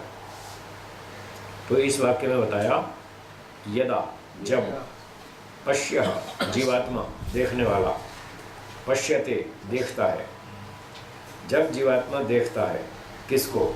रुक्म वर्ण, चमकीले वर्ण वाले को, तेजस्वी परमात्मा को। हाँ, यहाँ चमकीला मतलब सूरज की तरह चमकता है ऐसा नहीं, ज्ञान से जो चमकता है, सर्वज्ञ है, ऐसे देदीप्यमान ज्ञानवान सर्वज्ञ परमात्मा को, कर्तारम, जो जगत का बनाने वाला है, ईशम, जो मालिक है, स्वामी है जगत का, पुरुषम, सर्वत्र व्याप्त है, ब्रह्म योनिम, जो सारे वेद का कारण है, वेद का ज्ञान देने वाला है, ऐसे परमात्मा को जब जीवात्मा देखता है समाधि में, और फिर उसके बाद उसका मोक्ष हो जाता है, तदा विद्वान, तब वो विद्वान व्यक्ति, पुण्य पापे विधूय, पुण्य पाप दोनों को छोड़कर, उससे छूटकर, पुण्य से छूटने का मतलब सकाम कर्म नहीं करेगा, निष्काम कर्म तो करेगा, जब तक जिएगा तब तक वो निष्काम कर्म करेगा। तो पाप पुण्य को छोड़कर, उनसे अलग होकर सकाम कर्म बंद कर देता है, और निरंजना, सब दोषों से रहित होकर, परमम साम्यम उपैति, फिर परम समता को प्राप्त हो जाता है, यानी मोक्ष, मुक्त हो जाता है। तब वो ब्रह्म के साथ ही घूमता है, जहाँ भी जाना आना हो उसके साथ ही जुड़ा रहता है और इसका आनंद लेता रहता है, सब दुखों से छूट जाता है। तो मोक्ष अवस्था सबसे ऊंची बताई, ये दिखाना चाहते हैं, इसलिए सारे प्रमाण दे रहे हैं। भूतेषु भूतेषु भूतेषु भूतेषु विचिन्त्य विचिन्त्य धीरा धीरा प्रेत्य प्रेत्य अस्मात् अस्मात् लोकात् लोकात् अमृता अमृता भवन्ति। भवन्ति। तो धीरा, धीर लोग, ध्यान करने वाले लोग, धार्मिक लोग, गंभीर लोग, वैरागी लोग, वो क्या करते हैं? भूतेषु भूतेषु विचिन्त्य, एक एक वस्तु में, जड़ हो या चेतन, कोई भी वस्तु हो, जड़ चेतन सब पदार्थों में, भूत जड़ के लिए भी आता है, चेतन के लिए, तो सब जड़ चेतन पदार्थों में विचिन्त्य, ईश्वर का चिंतन करके, उसका अस्तित्व स्वीकार करके, उसको सर्वव्यापक मान करके, सर्वज्ञ सर्वशक्तिमान न्यायकारी मान करके, ऐसा चिंतन करके, अस्मात् लोकात् प्रेत्य, इस संसार से मरने के बाद अमृता भवन्ति, अमृत हो जाते हैं, मोक्ष में चले जाते हैं, वहाँ पर फिर नहीं मरते। मोक्ष को अमृत लोक कहते हैं। अमृता भवन्ति, मुक्ता भवन्ति। कस्मात्, क्यों मुक्त हो गए, क्यों अमृत हो गए? क्योंकि वहाँ पर मृत्यु नहीं होती। अमृत कहते हैं जहाँ मृत नहीं होता, आदमी मरता नहीं, जहाँ मृत्यु नहीं होती वो अमृत है। तो मृत्यु कहाँ नहीं होती? मोक्ष में। इसलिए मोक्ष को अमृत लोक कहते हैं। मृत्यु और अमृत, अमृतम गमय, अमृत की प्राप्ति कराओ, मोक्ष की प्राप्ति कराओ। तो वहाँ मृत्यु क्यों नहीं होती? इसलिए कि वहाँ जन्म नहीं होता, संसार में मरना पड़ता है। क्यों मरना पड़ता है? क्योंकि यहाँ जन्म होता है। अब लोग मरने से डरते हैं, जन्म से नहीं डरते। डरना चाहिए जन्म से। जड़ तो जन्म है। हाँ, कारण तो वही है ना, मरने से तो डरते हैं, जन्म से नहीं डरते। जन्म पे तो खुश होते हैं, हाँ हाँ बहुत अच्छा हुआ, हमारे घर में बेटा आया, बेटी आई है। जन्म होता है तो खुश होते हैं, और मरने से डरते हैं, ये तो गलत बात है। अगर मरने से डरते हैं, मरना नहीं चाहते, तो जन्म से डरना चाहिए। हे भगवान, बस अगला जन्म ना हो जाए, ऐसा कहना चाहिए। तकलीफ तो दोनों में होती है। वो तो है ही ना, जब जन्म ले लिया तो मरना भी है, कष्ट उसमें भी और उसमें भी, वो तो होगा ही। और कष्ट तो संसार में आए तो कष्ट ही कष्ट है, भोगना ही भोगना। यहाँ दुख से छूटने का प्रश्न ही नहीं है। थोड़ी देर के लिए छूटता आदमी, फिर शुरू हो जाता है दुख। पूरी तरह से छुटकारा सिर्फ मोक्ष में है, पूरी सुरक्षा केवल मोक्ष में है। बाकी हर जगह खतरा है, अन्याय, शोषण, धूर्तता, पागलपन, मूर्खता, अन्याय, पता नहीं कितने प्रकार के दुख भोगने पड़ते हैं। जो व्यक्ति संसार में जन्म ले लेगा उसको दुख भोगना अनिवार्य है, निश्चित है, वो बच नहीं सकता। कुछ न्याय से, कुछ अन्याय से, सब प्रकार से उसको दुख भोगना पड़ता है। कर्म तो हम हर जन्म में करते ही हैं। जब भी हमें जन्म मिलेगा कर्म तो करना ही पड़ेगा। हम मरते कर्म, दम तक। दो तरह के कर्म होते हैं, एक सकाम कर्म, एक निष्काम कर्म। कर्म तो करेंगे, मरते दम तक करेंगे। यदि निष्काम कर्म करेंगे तो मोक्ष हो जाएगा। तो मोक्ष में जाना है तो निष्काम कर्म करो, सकाम मत करो। ऋषि लोग ये समझा रहे हैं वेदों की बातें, निष्काम कर्म करो और मोक्ष में जाओ। निष्काम मतलब जो मोक्ष, स्वार्थ न हो। मोक्ष प्राप्ति की इच्छा से करो कर्म, सांसारिक सुख की इच्छा से नहीं। स्वार्थ तो उसमें भी है, मोक्ष में भी है स्वार्थ। बिना स्वार्थ के तो आदमी आंख ही नहीं खोलता। वो बिस्तर से उठेगा भी नहीं, स्वार्थ नहीं हो तो। स्वार्थ तो हमेशा है उसका। स्वार्थ तो जीवात्मा का स्वभाव है, वो तो नेचर है, वो अनादिकाल से है, अनंत काल तक रहेगा, वो कभी छूटेगा नहीं। क्यों? उसमें स्वभाव से कमी है जीवात्मा में। अब जो कमी है उसको वो पूरा करना चाहता है, यही तो स्वार्थ है। स्व अर्थ अपने लिए, क्योंकि उसमें अपने अंदर कमियां हैं, इसलिए वो अपने लिए काम करता है। फिर कुछ दूसरों के लिए भी करता है, दूसरों के लिए भी जो काम करता है उसमें भी स्वार्थ है। ईश्वर कहता है मैंने तुमको वेद का ज्ञान दिया, तुम आगे ज्ञान बांटो। हमने पूछा क्यों बांटे, हमें क्या मिलेगा? ईश्वर कहता मोक्ष दूंगा, लेना हो तो देख लो, सोच लो। तो हमने कहा हाँ मोक्ष तो हमें चाहिए। बोले बांटो, विद्या दी है विद्या बांटो, धन दिया है तो धन बांटो, जो भी दिया है सब बांटो। बांटोगे तो मैं तुम्हें मोक्ष दूंगा, और नहीं बांटोगे तो यहाँ पड़े रहो संसार में, बार बार जन्म लेते रहो, दुख भोगते रहो। और यदि बांटोगे भी तो उसमें भावना का भी ध्यान रखना। बांटना अच्छा काम है, सकाम भी हो सकता है, निष्काम भी हो सकता है, दोनों हो सकते हैं। एक सेठ कहता है मेरे नाम की पट्टी लगाओ, लाख रुपए देता हूँ, कमरा बनाने के लिए 1-2 लाख रुपए देता हूँ, मेरे नाम की पट्टी लगाओ तब तो दूंगा, पट्टी नहीं लगाओगे तो नहीं दूंगा। तो ये सकाम कर्म। दूसरा व्यक्ति कहता है निष्काम कर्म, ये गुप्तदान है भैया, कर लो काम जो करना है, मुझे नाम नहीं चाहिए, अनाउंस मत करना, पर्ची पे मेरा नाम मत लिखना, कहीं भी नहीं लिखना, चुपचाप ले लो, अपना काम करो। तो तुम्हें क्या चाहिए? मुझे मोक्ष चाहिए। तो ईश्वर कहता है निष्काम कर्म करो, मोक्ष की इच्छा से करो, अच्छे अच्छे काम करो, मैं आपको मोक्ष दे दूंगा। तो काम तो करना पड़ेगा, खाली नहीं बैठ सकते, सारा जीवन कुछ तो करना पड़ेगा। तो क्या करना? अच्छा काम करें और मोक्ष की भावना से करें, बस ये निष्काम कर्म। तो उससे हमारा ये जन्म मरण का बंधन कट जाएगा, छूट जाएगा और मोक्ष हो जाएगा। ये करना चाहिए। 3 काम बताए मोक्ष के लिए। एक तो ये निष्काम कर्म, बिना किसी सांसारिक स्वार्थ के मोक्ष की इच्छा से कर्म करना, अच्छे अच्छे काम करना, मोक्ष की इच्छा से करना, एक बात। दूसरी बात, इन शास्त्रों को, वेदों को, दर्शनों को, उपनिषदों को पढ़ करके अपनी भ्रांतियां दूर करना, अपनी अविद्या को दूर करना, सच्ची विद्या प्राप्त करना, ज्ञान को शुद्ध करना, ये दूसरा काम। और तीसरा बैठ के समाधि लगाना, ईश्वर से प्रार्थना करना कि हे भगवान बस अब थक गए, अब और जन्म नहीं चाहिए, हमको जन्म लेने से डर लगता है, मरने से नहीं लगता, जन्म से डर लगता है, बस अब और जन्म मत देना, ये बोलो उससे। तो ये 3 काम करने, मोक्ष हो जाएगा।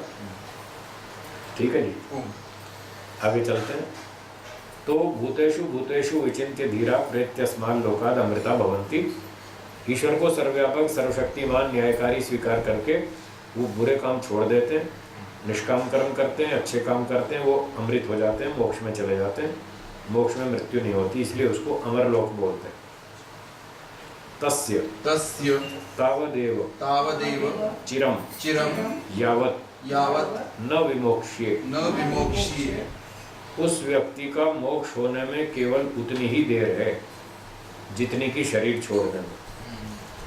जब तक शरीर नहीं छूट जाता बस इतनी देर है। उसके संस्कार तक बीज हो चुके, समाधि लगा ली, काम क्रोध लोभ अविद्या सब नष्ट हो गई, तो अब क्यों जी रहा है?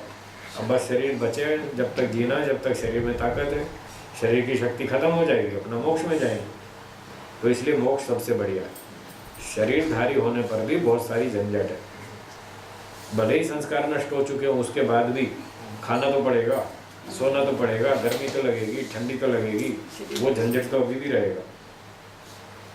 तो बस उसको उतनी देरी है जितने में उसका शरीर छूटे, बाकी योग्यता बन चुकी है, शरीर छूटते ही उसका मोक्ष हो जाएगा, वही सबसे बढ़िया है। इसीलिए व्यक्ति उसकी प्रतीक्षा करता है कि मेरा मोक्ष कब होगा। चाहते तो सब है।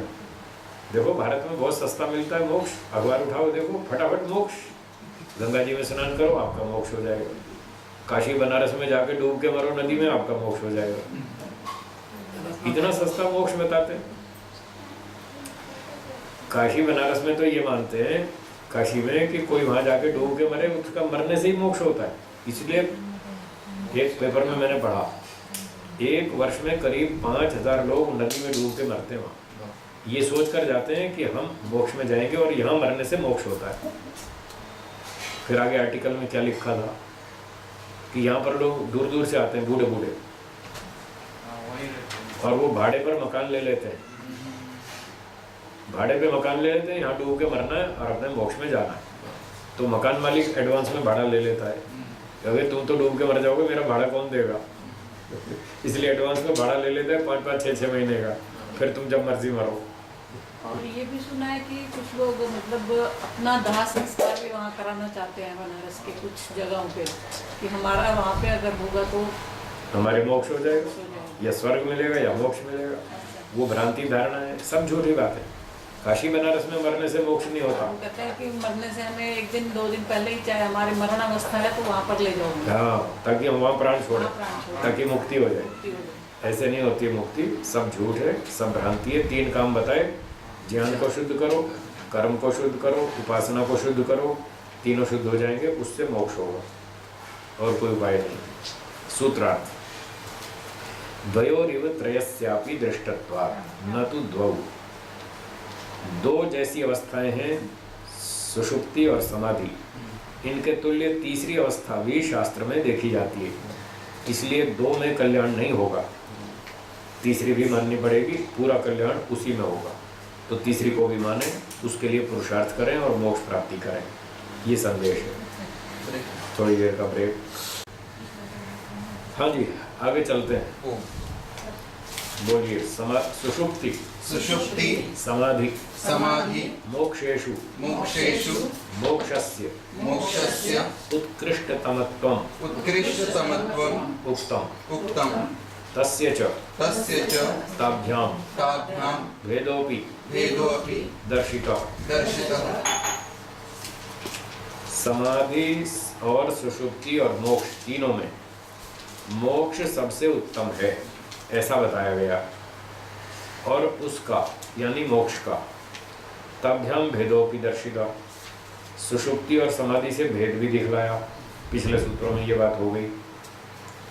अधुना अधुना सुषुप्ति, सुषुप्ति, समाध्यो, समाध्यो, समाधेर, समाधेर, उत्कृष्टतरत्वम्, उत्कृष्टतरत्वम्, उच्यते। उच्यते।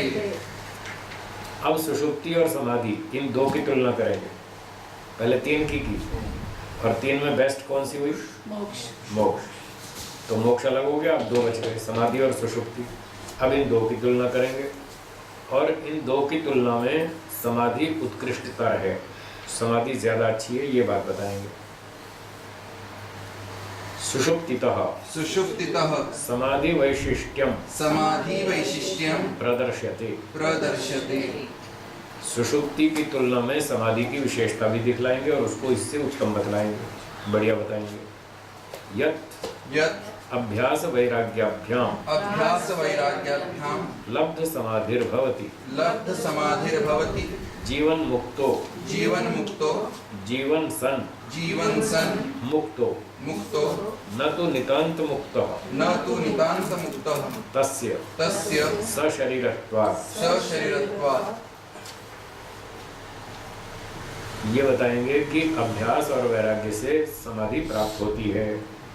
जो व्यक्ति अभ्यास करता है, वैराग्य को प्राप्त करता है, उसको समाधि मिल जाती है, और फिर वो जीवन मुक्त हो जाता है। समाधि लगा लगा कर लंबे समय के बाद वो जीवन मुक्त कहलाता है, यानी जी भी रहा है और मुक्त भी हो गया, जीते जी मुक्त हो गया, ऐसी स्थिति आ जाएगी।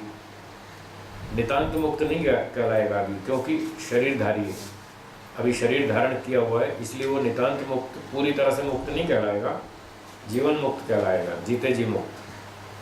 सच स च चरम देहो, चरम देहो, यावत् देह यावत् देह, तावत् दोष योगः, तावत् दोष योगः,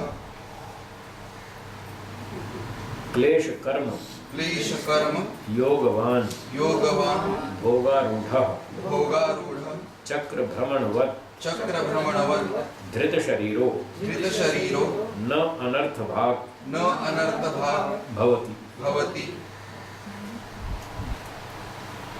तो जो शरीरधारी है, जीवन मुक्त हो गया है, उसकी स्थिति बतला रहे हैं। वो व्यक्ति चरम देह वाला है, अंतिम, चरम अंतिम, उसका अंतिम शरीर है, बस ये शरीर छूट जाएगा और उसका मोक्ष हो जाएगा, उसको अंतिम शरीर वाला चरम देह कहते हैं। जब तक शरीर है तब तक थोड़ा थोड़ा दोष रहेगा, खाना पीना, सोना जागना, गर्मी ठंडी, ये थोड़े थोड़े समस्याएं, दुख रहेंगे जब तक शरीर है तब तक, ठीक है। ओम। क्लेश कर्म योगवान, उसको भूख भी लगेगी, कर्म भी करने पड़ेंगे, सोना भी पड़ेगा, तो ये मोटी मोटी शारीरिक क्रियाएं उसको करनी होंगी जब तक जीवित है, शरीरधारी है। तो थोड़ा थोड़ा भोगारूढ़ रहेगा, थोड़ा थोड़ा खाना पीना पड़ेगा। चक्र भ्रमणवत, जैसे कुम्हार का चाक घूमता रहता है, कुम्हार का चाक देखा होगा आपने, कुम्हार डंडा लगा के चाक को घुमा देता है और जोर से घुमा करके डंडा हटा लेता है, घूमता रहता तो है। कुछ देर तक घूमता रहता है, डंडा हटाने पर भी घूमता रहता है। ऐसे ही शरीर में जब तक शक्ति है तब तक शरीर जीवित रहेगा और वो अपना कुम्हार के चाक के समान घूमता रहेगा और वो योगी व्यक्ति उससे अपना कर्मफल भोगता रहेगा। तो वो ऐसा होने पर भी न अनर्थ भाग भवति, उसको कोई नुकसान नहीं होता, क्योंकि उसके अविद्या आदि क्लेश पूरी तरह नष्ट हो चुके हैं। इसलिए उसको बस खा लेगा पी लेगा, उसके संस्कार नहीं बनेंगे और उसको कोई बाधा नहीं आएगी, कोई बंधन नहीं होगा, उसका मोक्ष तो हो ही जाएगा। इसलिए मोक्ष वाली स्थिति तो सबसे ऊंची थी, ये जीवन मुक्त वाली उससे नंबर सेकंड, लेकिन सुषुप्ति से अच्छी। सुषुप्ति में तो कुछ पता ही नहीं चलता, आदमी को होश ही नहीं होता कि क्या हो रहा है, और इसमें सब पता लगता है क्या हो रहा है क्या नहीं, क्या करना क्या नहीं करना, सब होश रहता है। इसलिए समाधि वाली स्थिति सुषुप्ति से ज़्यादा अच्छी है। तो जिसके लिए प्रमाण लिखा है कि जीवन मुक्त को कोई नुकसान नहीं होता, क्या लिखा है? तस्य तावदेव, चिरम यावत्, बोलिए, तस्य तावदेव चिरम चिरम यावत् यावत् न विमोक्ष्ये, न विमोक्षे, उसको बस उतनी ही देर है मोक्ष प्राप्ति में जब तक उसका शरीर न छूट जाए। तो वो स्थिति ज़्यादा अच्छी है सुषुप्ति की तुलना में। इत्येव आह, इत्येव आह, इस बात को आगे कहते हैं इस सूत्र से, वासनया वासनया अनर्थ ख्यापनम अनर्थ ख्यापनम दोष योगे भी दोष योगे अपि न न निमित्तस्य निमित्तस्य प्रधान बाधकत्वम। प्रधान बाधकत्वम। कहते हैं, भाष्य पढ़ेंगे, वासनया वासनया अनर्थ दर्शनम खलु अनर्थ प्रदर्शनम भवति। भवति। वासना से यानी संस्कारों से अनर्थ का प्रदर्शन होता है। अनर्थ का मतलब अगला जन्म, अगला जन्म लेना अनर्थ है। अनर्थ का मतलब अर्थ के विरुद्ध है, वो अनर्थ है। अर्थ क्या है? दुख से छूटना, और अगर फिर दुख आए तो अनर्थ है, अर्थ के विरुद्ध हो गया, हमारा प्रयोजन तो पूरा हुआ ही नहीं।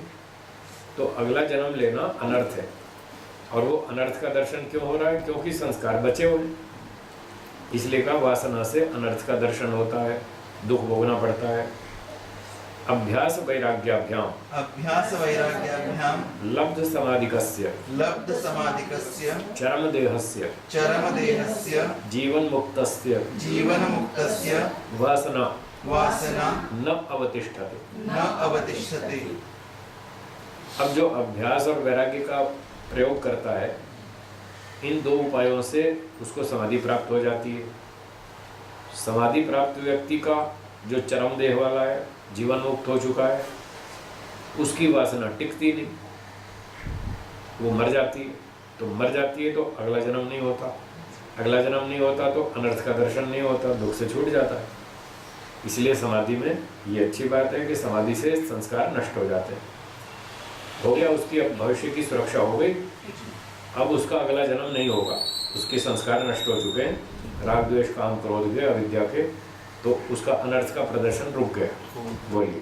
समाधि अवस्था में तो हमें कुछ महसूस नहीं होता, क्योंकि खूब हम- होता है, सांसारिक बाहर की बातों का अनुभव नहीं होता, अंदर का ईश्वर का आनंद खूब मिलता है, ईश्वर की अनुभूति पूरी होती है। हाँ, तो वो तो चलो अच्छा लगता है जी। जैसे होता है, लेकिन जब समाधि से हम बाहर आ जाते हैं तो फिर भी व्यवहारिक हो जाता है सारा। व्यवहारिक होने पर भी बहुत फर्क रहता है।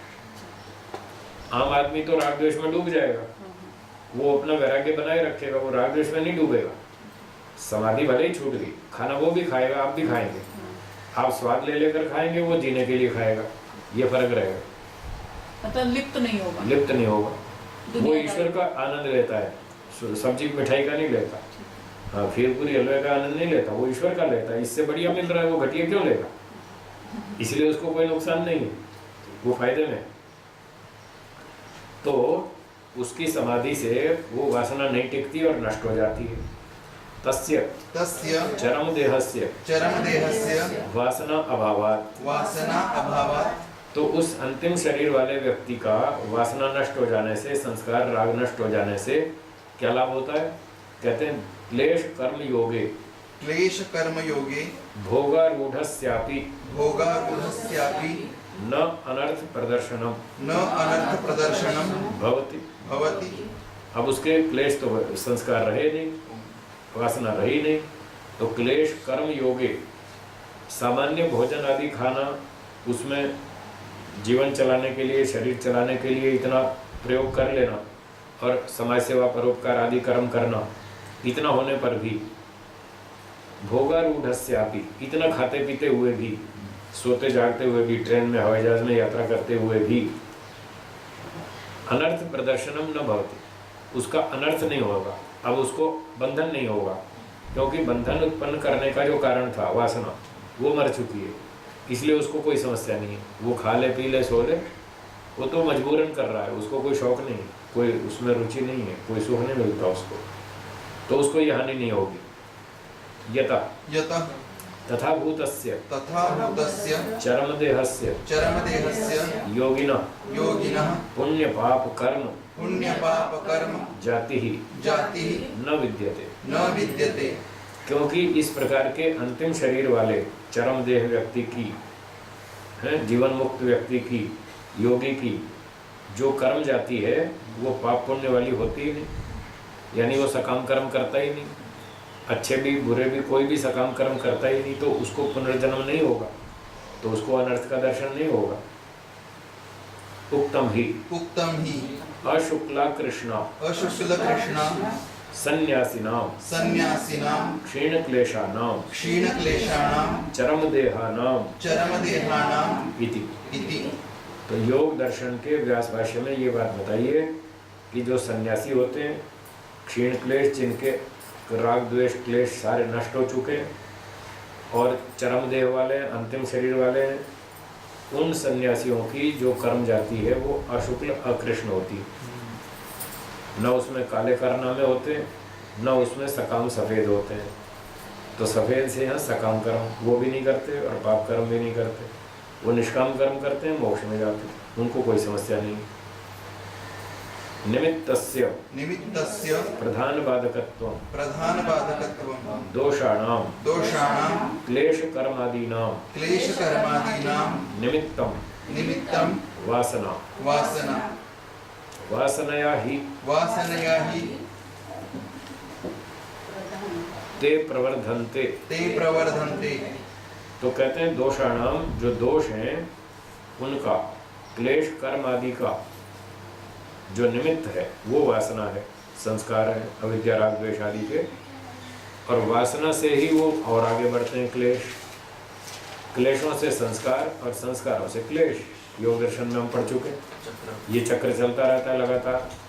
जितने संस्कार होंगे उतने क्लेश बढ़ेंगे, जितने क्लेश बढ़ेंगे उतने संस्कार बढ़ेंगे, एक दूसरे को ये बढ़ाते रहते हैं। वासना रूपस्य निमित्तस्य प्रधान बाधकत्वं मोक्षे भवति। अब जीवन मुक्त व्यक्ति जो है उसके जो वासनाएं हैं, संस्कार हैं, राग द्वेष है, अविद्या है, वो पुनर्जन्म का कारण है। वैसे तो वासना, वो पुनर्जन्म का कारण रूपी जो वासनाएं हैं वो प्रधान रूप से कारण है, और वो उसके मर गए, सारे नष्ट हो गए, इसलिए प्रधान बाधकत्व मोक्ष भवति। मोक्ष होने पर ये सारे पुनर्जन्म का मुख्य कारण नष्ट हो जाता है। अथवा यूँ कहो कि मोक्ष, पुनर्जन्म का मुख्य कारण संस्कार नष्ट होने पर मोक्ष हो जाता है। ये दोनों एक साथ नहीं रहते, ये बात कहना चाहते हैं। वासना रूप निमित्त अभावात् तस्य लब्ध समाधिकस्य जीवन मुक्तस्य न अनर्थ दर्शनम भवति। तो जब जीवन मुक्त व्यक्ति की ये वासनाएं सारी नष्ट हो गई, जो प्रधान कारण था पुनर्जन्म का मुख्य कारण, वो नष्ट हो गया, तो ऐसा होने पर वासना रूप निमित्त के नष्ट हो जाने से समाधि प्राप्त व्यक्ति जो जीवन मुक्त है उसको फिर अनर्थ का दर्शन नहीं करना पड़ता, उसका मोक्ष हो जाता है, उसको जन्म नहीं लेना पड़ता। सुषुप्तिगतस्य तु सुषुप्तिगतस्य तु सुषुप्तेरनन्तरं सुषुप्तेरनन्तरं भवति एव अनर्थदर्शनं वासनया विद्यमानत्वात्। अब जो आदमी सो रहा था वो तो जब उठेगा और व्यवहार में आएगा तो उसके अंदर तो अभी संस्कार बैठेगी, वैसे के वैसे हो जाए, वैसे के वैसे वो फिर वापस राग द्वेष में डूब जाएगा, फिर उल्टे सीधे काम करेगा, फिर संस्कार बनेंगे, फिर क्लेश बढ़ेंगे, फिर अगला जन्म होगा, वो तो फंसा रहेगा जन्म मरण के चक्र में, और वो अनर्थ का दर्शन करता रहेगा, दुख भोगता रहेगा, क्योंकि वासना अभी विद्यमान। तस्मात् सुषुप्तितः समाधि उत्कृष्टतरा।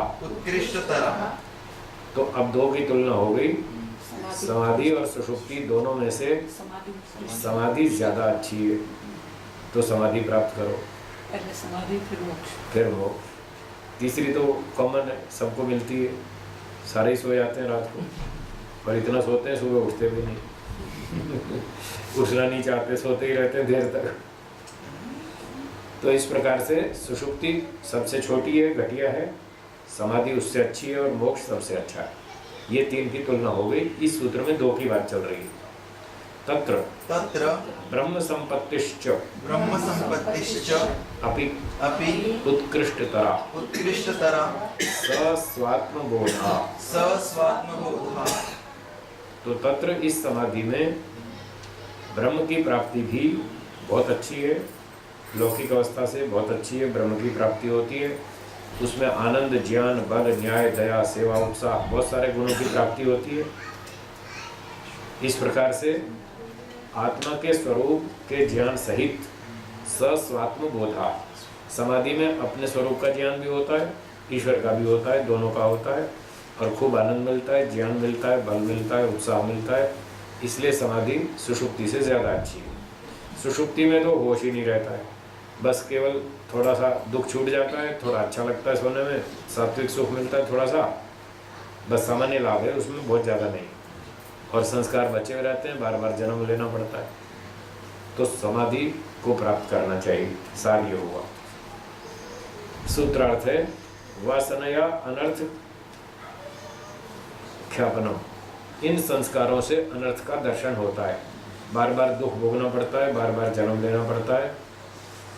और दोष योगे अपि न, जो जीवन मुक्त व्यक्ति है उसके जीवन में खाना पीना आदि सामान्य दोष होने पर भी, चलना फिरना, देखना सुनना, सामान्य क्रियाएं होने पर भी उसको नुकसान नहीं होता, क्योंकि उसकी वासना नष्ट हो चुकी है, उसके और क्लेश नहीं बनते और अगला जन्म नहीं होता, ये उसको लाभ रहता है। निमित्तस्य प्रधान का बाधकत्व, क्यों उसको नुकसान नहीं होता? क्योंकि जो प्रधान कारण है पुनर्जन्म का, वासना, उसका बाधकत्व नाश हो चुका है, इसलिए उसको खाना पीना हानिकारक नहीं है, दुखदायक नहीं है, और जन्म मरण के फंसाने वाला नहीं है। ये बात आगे बढ़े जी, समय हो गया? जन्म दे, ठीक है, फिर शाम को बढ़ते। एक बार ओम का उच्चारण करेंगे।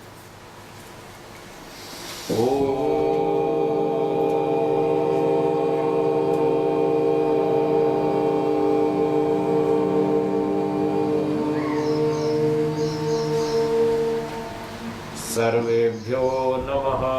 सर्वेभ्यो नमः। सबको सादर नमस्ते जी। सबको सादर नमस्ते जी।